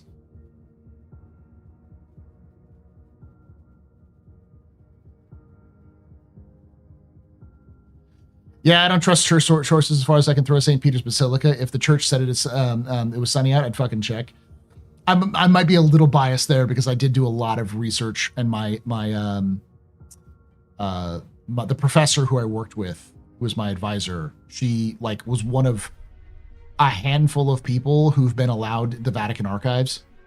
Like she had access to the Vatican archives, which is very rare. So I did a lot of hagiographies and history of the church back then and that kind of stuff. So, but my point being, historiography is a fascinating topic because it's how do we as humans grapple with our own history? How do we try to make sense of our past? And each generation does it differently because they need to categorize, and that categorization, those boxes become harder and harder to move around, and people resist it. It's like science. Science does the same thing. The prevailing theory of physics in one generation is completely different from another, because even though maybe the younger generation makes some major breakthroughs in physics and understanding of physics, the older generation is skeptical because they've been raised in these older ideas and they need to see significant changes and modifications in order to do that. And by the time the younger generation has all that information or is working through that information, the older generation is finally dying out. Or maybe they refuse to give them funding. So it's the same thing with history. The idea that history is like written and static is wrong. We change history all the time based off of new information and new interpretations. Most of what a historian does is take very little information we can find and then try to put it into the context of what was going on to figure out what the most likely outcome was. Not what the true outcome was, but was the most likely outcome. So most of history is just arguing with other history nerds about what actually happened.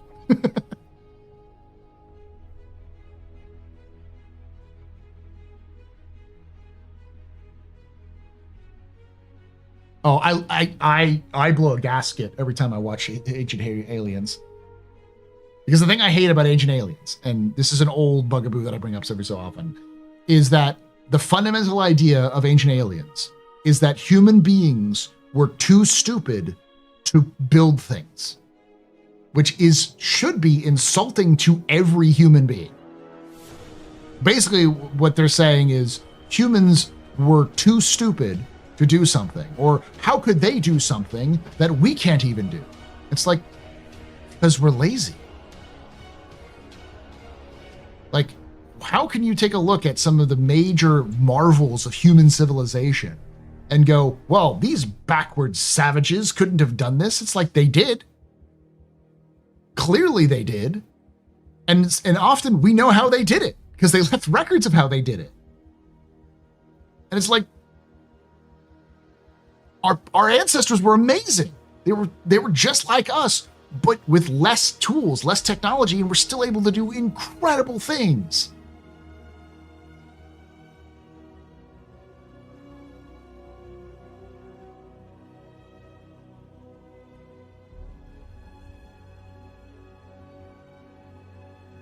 They're just like us, but better. Well, not always. That's the other thing in my experience, if you talk to any historian, anyone who studied history, and you ask them, what time period would you like to live in? They'll always say tomorrow. Because the past sucked. Yesterday was awful. Today was bad. Tomorrow might be better. And then the day after that will be better than the day before, and the day after that, because, you know, most people in the past died of really preventable shit, like infections and diseases, the flu, you know?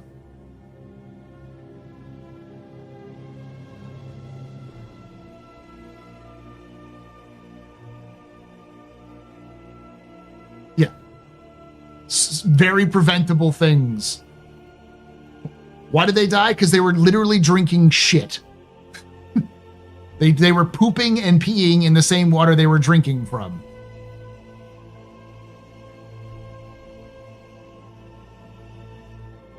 So yeah, our ancestors were amazing and smart. They were also dumb as shit. But to their favor, they didn't know the things that we know. So like a still suit that doesn't refine anything.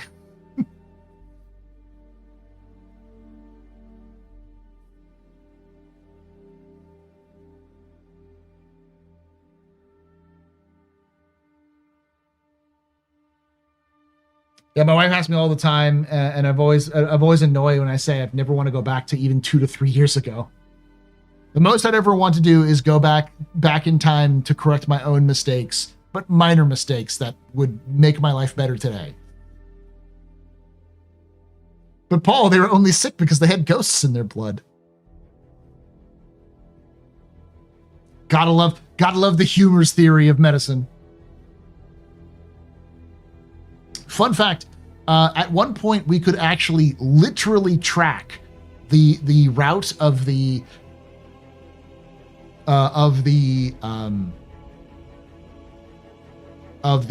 Lewis and Clark expedition because of the amount of mercury that was in their bodies. Because wherever they would poo or pee, there would be like a spike of mercury because they've been taking so much fucking mercury. So you could literally trace the route of the explorers based off of where the fucking mercury was way too high than it should be.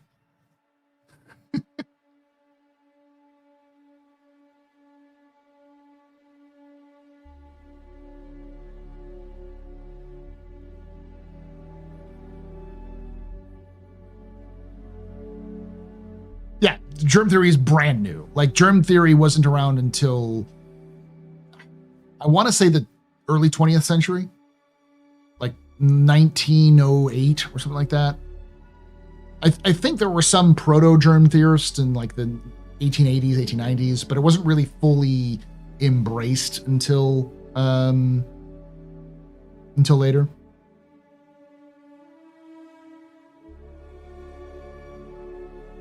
Seriously, the hell is up with people taking mercury supplements at the time? Humors. People thought that their body was made up of a couple of different substances. And in order for you to live, you needed a balance of all of these substances. And then they called them the humors. Bile, blood, I can't remember the other ones, but bile and blood are ones that come up a lot. So, for instance, if you had a fever, blood was considered hot. And so the best way to cool you down was to take the blood out of you because the blood is what's keeping you warm. So they put leeches as a way of extracting blood from your body because they thought that would reduce your the heat in your body. Blood, pus, black bile, yellow bile. Yeah, thank you. So mercury was designed as a way of settling was believed to be a medicine that could settle your humors. So if you had an imbalance of humors, you could take mercury and it would settle your humors out.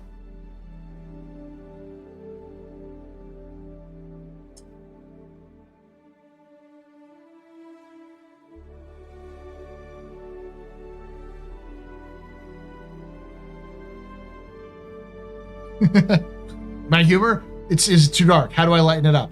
Mercury.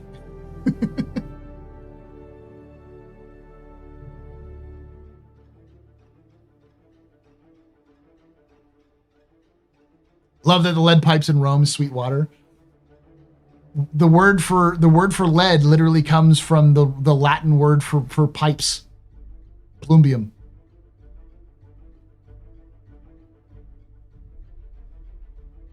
Yeah. Thank you, Rap. So to tie this all back to Star Citizen before I wrap this up, the reason why I always approach lore the way I do is from my historical background. So when I'm looking at the sources that I'm reading for lore, I have to remember a couple of things. Number one, the vast majority of the sources we have in lore for Star Citizen comes from one perspective.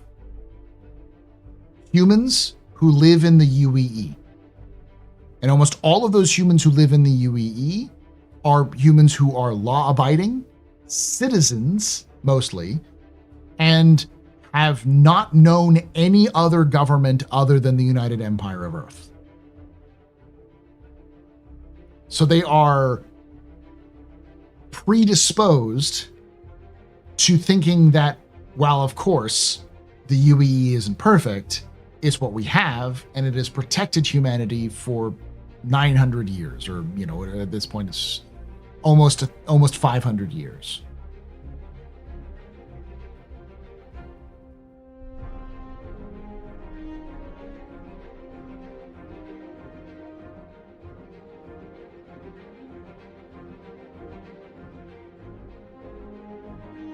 Yeah, Tevarin history, that's completely lost. And we do have a glimpse into other perspectives on history when we look at, like, and this is going to sound funny, but there's an entire series called Booty Call, which follows a pirate named Jester, and he talks a lot about pirate history in these, because they're like literally pirate broadcasts, and he's talking about it. So that's how we learn about the Nova Riders. It's how we learn about various different outlaws that have existed. And the perspective is quite unique. Almost all of the outlaws can trace their origins back to rebels. The first major outlaw gangs that existed were the remnants of the anti-unification faction that was fighting against the unification faction after the formation of the UNE. When they fled, they either joined gangs or formed gangs and then attracted outlaws to them. So almost all of outlaw culture is in and of itself rebellion culture. Not in the way that you would modern day pirates or outlaws are usually doing it for like necessity. You know, like a modern outlaw, a modern criminal is doing it because it's how they can make money. Most of it is necessity. They went down that path because there was no other path that was given to them. While that does happen in the UEE, once you get into that path, you become incredibly anti-government. Like, very anti-government. Not just, I don't want to follow the law, but I would kill the Imperator myself if he was in front of me, kind of thing.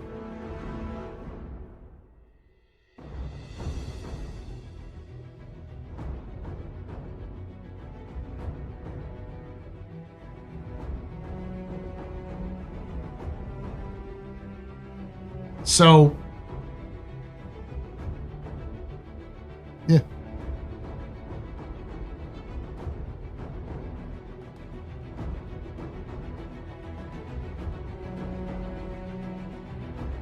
Do the Banu keep history records, or do they just they don't keep historical records? They keep records, but they don't keep historical records. Are there any outlaws that aren't all kill the imp? No, all of them want to kill the imp. It's just a degree of how they want to kill the Imperial, the Empire. So, the People's Alliance of Levski want to overthrow the UEE government. But they also want to create a world where everyone is accepted for who they are. That everyone's input is valued and everyone's status is the same. A utopia. They also want to overthrow the UEE government because they also fundamentally understand that the UEE government is anti this idea.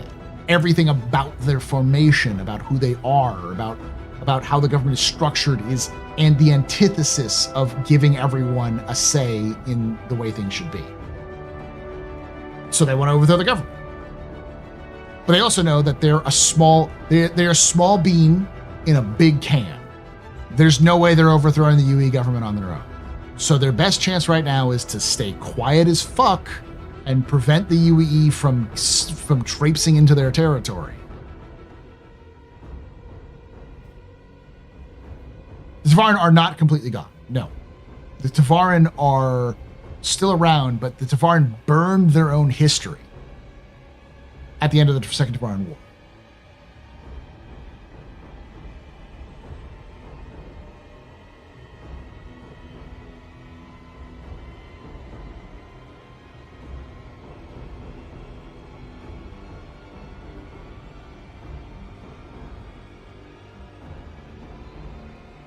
My generation is shorter than all the following generations because we grew up with leaded petrol. We can't diss that past too much from that score.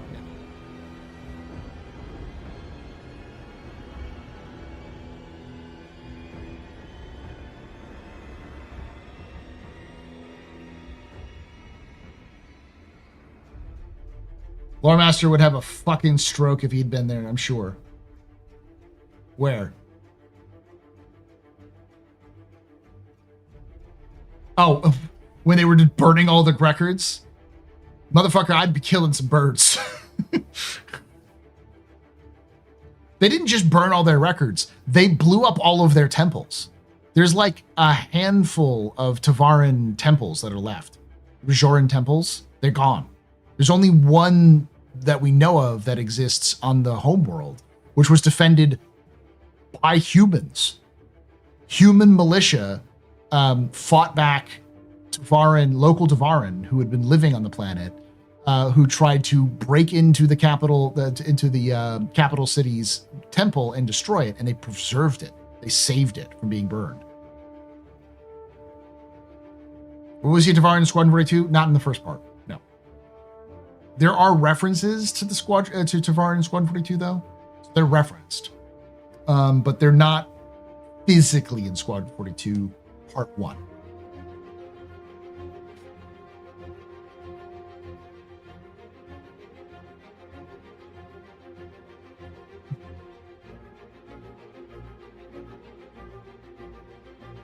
Sounds like the Cultural Revolution. The Tevarin went mad. They went mad with grief.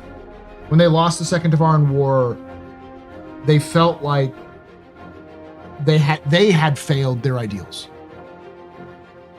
It's not that the Rajora failed them, they failed the Rajora. And because the Second Tevarin War was a holy war, it was a religious war, they felt like they didn't deserve to exist. And the ones that didn't commit suicide or didn't deserve didn't destroy the records lived with the shame of failure. And then consistent, routine, awful repression by the Mezer regime meant that Tevarin had no options. Tevarin couldn't fight, or they could fight, but they couldn't like create businesses. They couldn't become imperial citizens because they're the alien.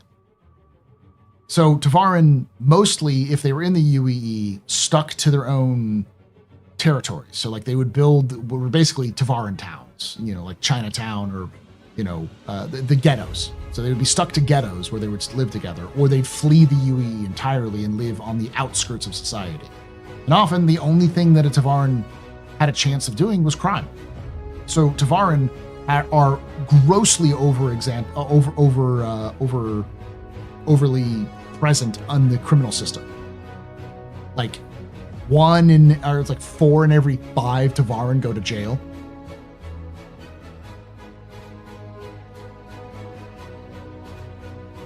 And they've entirely lost their culture. Like, it's gone.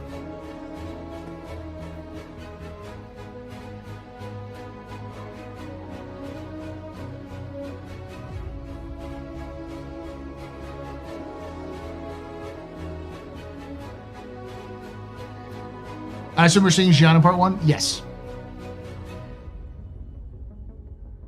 Yeah, it's out now that there's a Tevarin, there's a couple of Tevarin ships in the in some of the promotional material for Squadron.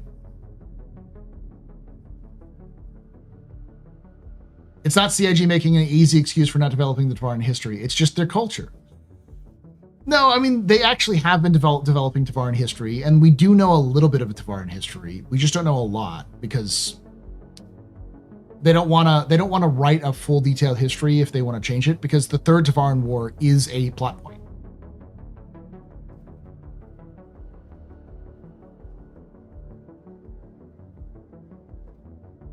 Like, the Third Tevarin War is going to be about what are the Tevarin's place in the UEE. The Tevarin outside the UEE blame the UEE for all of their problems. They blame humanity for every one of their problems. And, you know, most of the time they're pretty much right. But even Tevarin, a fellow Tevarin who have grown up in the UEE, who go live with them, are like, these people are insane. Like, they don't actually follow the Rajora, but they claim to.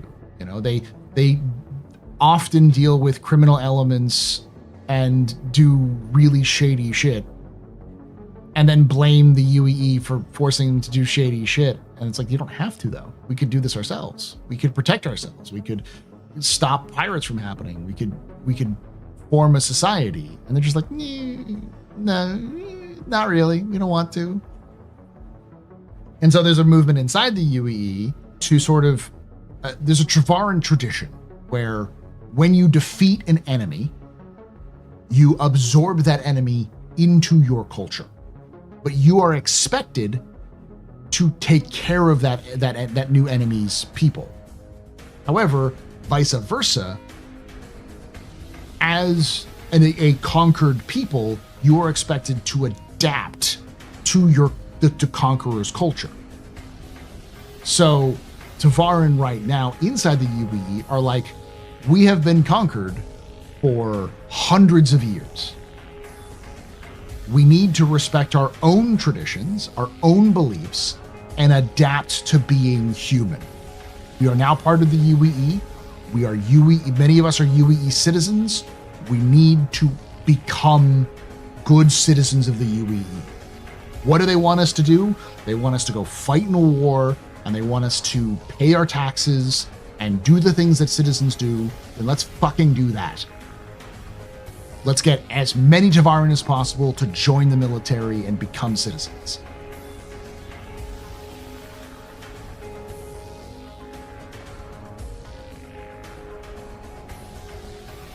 And so the Third Tevarin War almost certainly will actually be what I call the Third Tevarin War.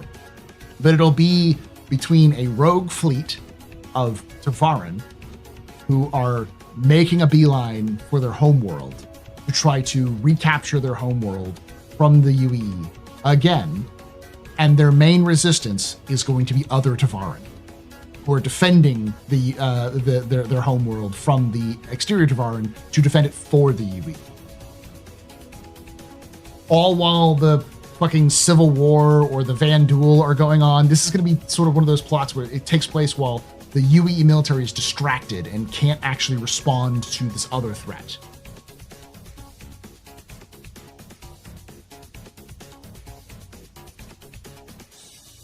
And so they're going to rely on the players to help determine what the future of the Tevarin is going to be.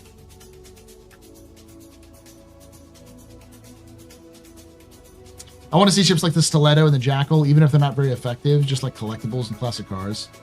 Maybe. But service doesn't guarantee citizenship. But if the Tevarin show themselves exemplary in combat and show themselves to be exemplary, like go above and beyond, then there's a better chance of them becoming citizens. Did they break the arc map? I don't know. I was using it on Monday, so I don't think they did.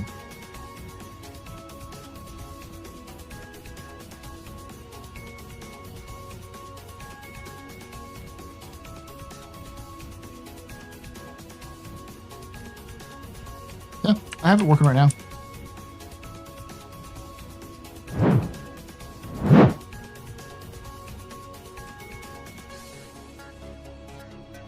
So Elysium is their home world, which is down here.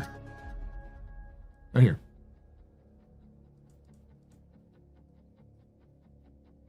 So this is their home world. Cabal is here, which means they had to go through Lear, or there was a jump point here that was now gone for whatever reason.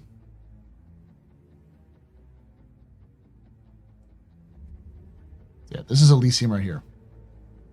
This is their home world or their home system.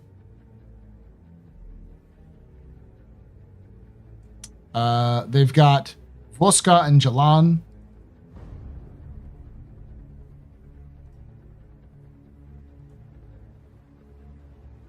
It used to be called Caliph.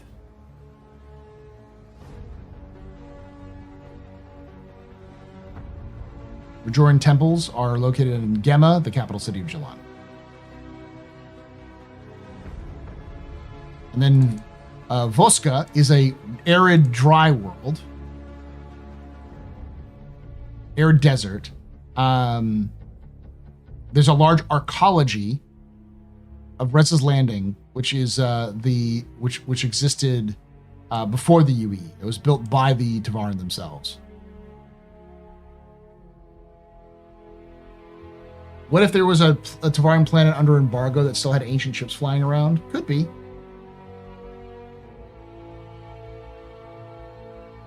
PU live event Tevarin War number 3. Yeah, effectively.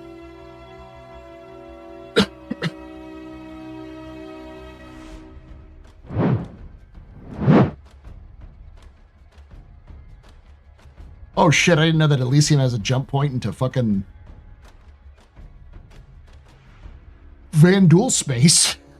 No wonder they fucking hate the Vandul. Do you think we're gonna get the meteor showers in the game at some point? Yeah, probably, maybe at some point. It'll probably must be atmospheric though. Yeah, there. Yes, near Kronos. That's where they have. Where are you? This.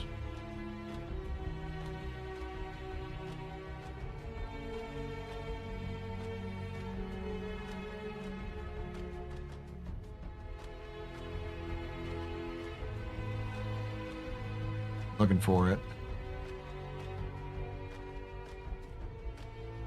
Yeah, Branagh system. It's here. Branagh system is the it's only one ways into Kronos, and that's where the Tevarin are. So when the third Tevarin War breaks out, it'll be starting in Branagh, going into Kronos, which is where the Synth world is, by the way. So you may have to defend Synth world.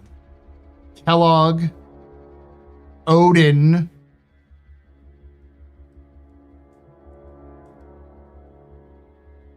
Nyx, Bremen, Vega, Null, Croshaw, and Sol. Let's see if there's a way to get to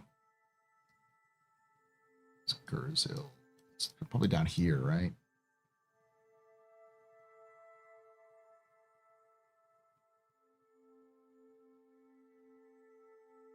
Elysium, yeah. So it's going to be Kronos, Kellogg, Virgil, Oberon, Null, Centauri, Elysium.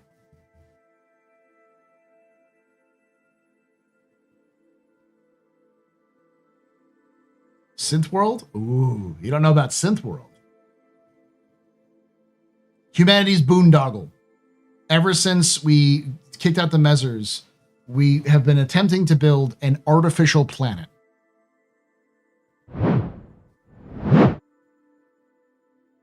It is a planet that we're building from scratch. Now, there's no descriptions of it, but so we don't know exactly what it looks like, but based on what we've seen and what we kind of know, the idea is that this is a planet of planets. So they're taking debris, they're taking like asteroids and other things, and they're basically clumping them together to try to create a gravitational force big enough to be able to create a planet. But it's more than just that. They want to make a planet big enough and habitable for people. So my guess is it's going to be something like a shield world.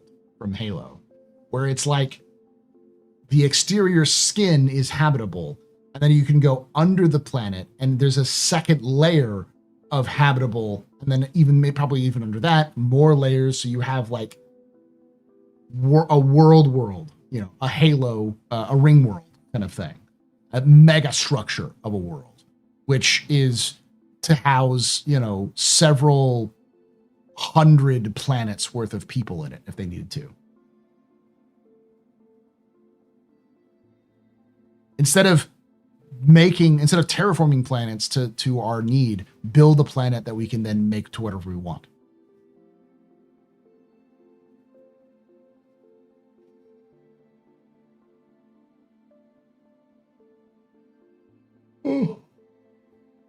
The project started in the early 29th century, the 2800s, and it's still going on. It's been going on for 150 years, and it's always failed. We've gotten close, and then it's failed. Odds of them putting a giant engine on it. We're not talking about a moon, we're talking about a planet. The idea being, if we can figure out how to build a planet that is perfect for our needs and is big enough to fit multiple, like several times that of a normal planet, then we can build as many of them as we want.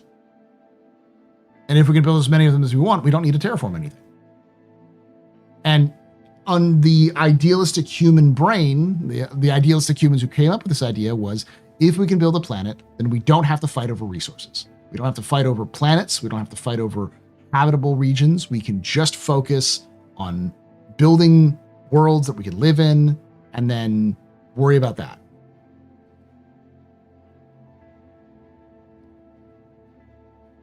Yeah, Addison's AI is part of the plan to fix it. Ooh.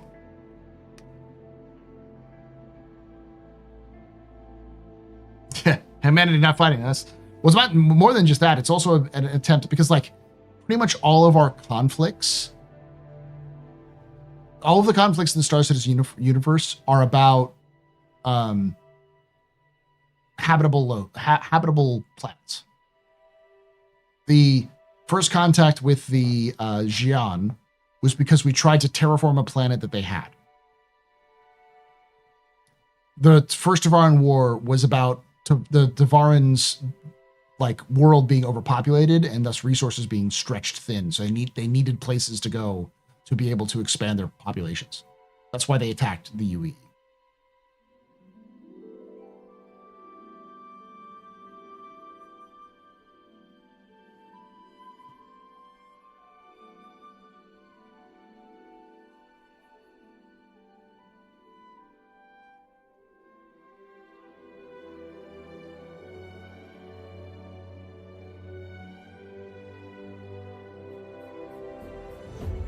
All right, y'all, I'm going to call it. This is like 11 o'clock here. I'll be back tomorrow, a little earlier than usual, about probably around 6 p.m. Eastern. We're going to be doing Darktide, because they've got a new kind of update, and they've done cool things. It's where we do pub and plays Fridays. I may play a little bit of Star Citizen beforehand, but I do want to get that video done beforehand. I will talk to you all tomorrow, and then Saturday we're going to be doing a captain's table on the ship showdown. So the best in show. We're going to talk about the system, where it's good, where it's bad, and what ships we want to see.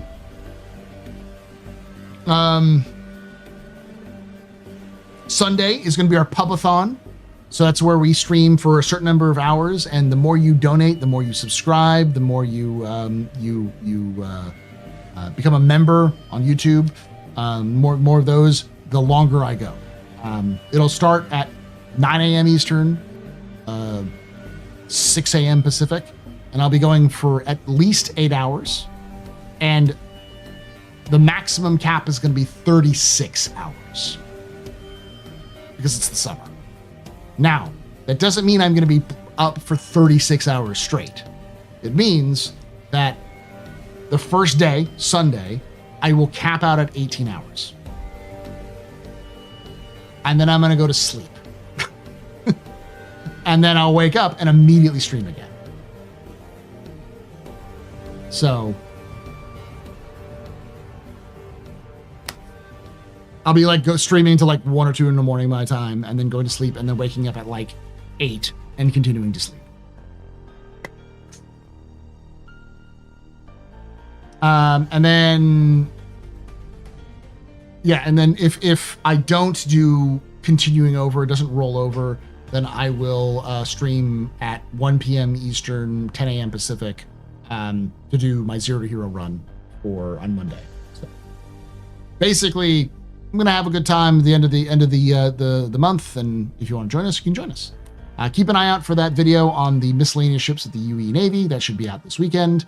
And then next week I should have the another lore video out and my video on the cutter. Let me double check. I don't think we have a public. I think it's closed for Sunday.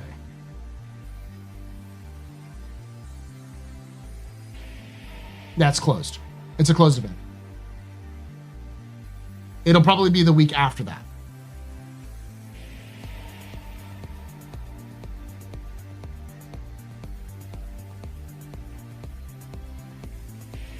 All right, y'all. Thank you for hanging out. Thank you for watching. And like I say every time, hope to see you someday in the black.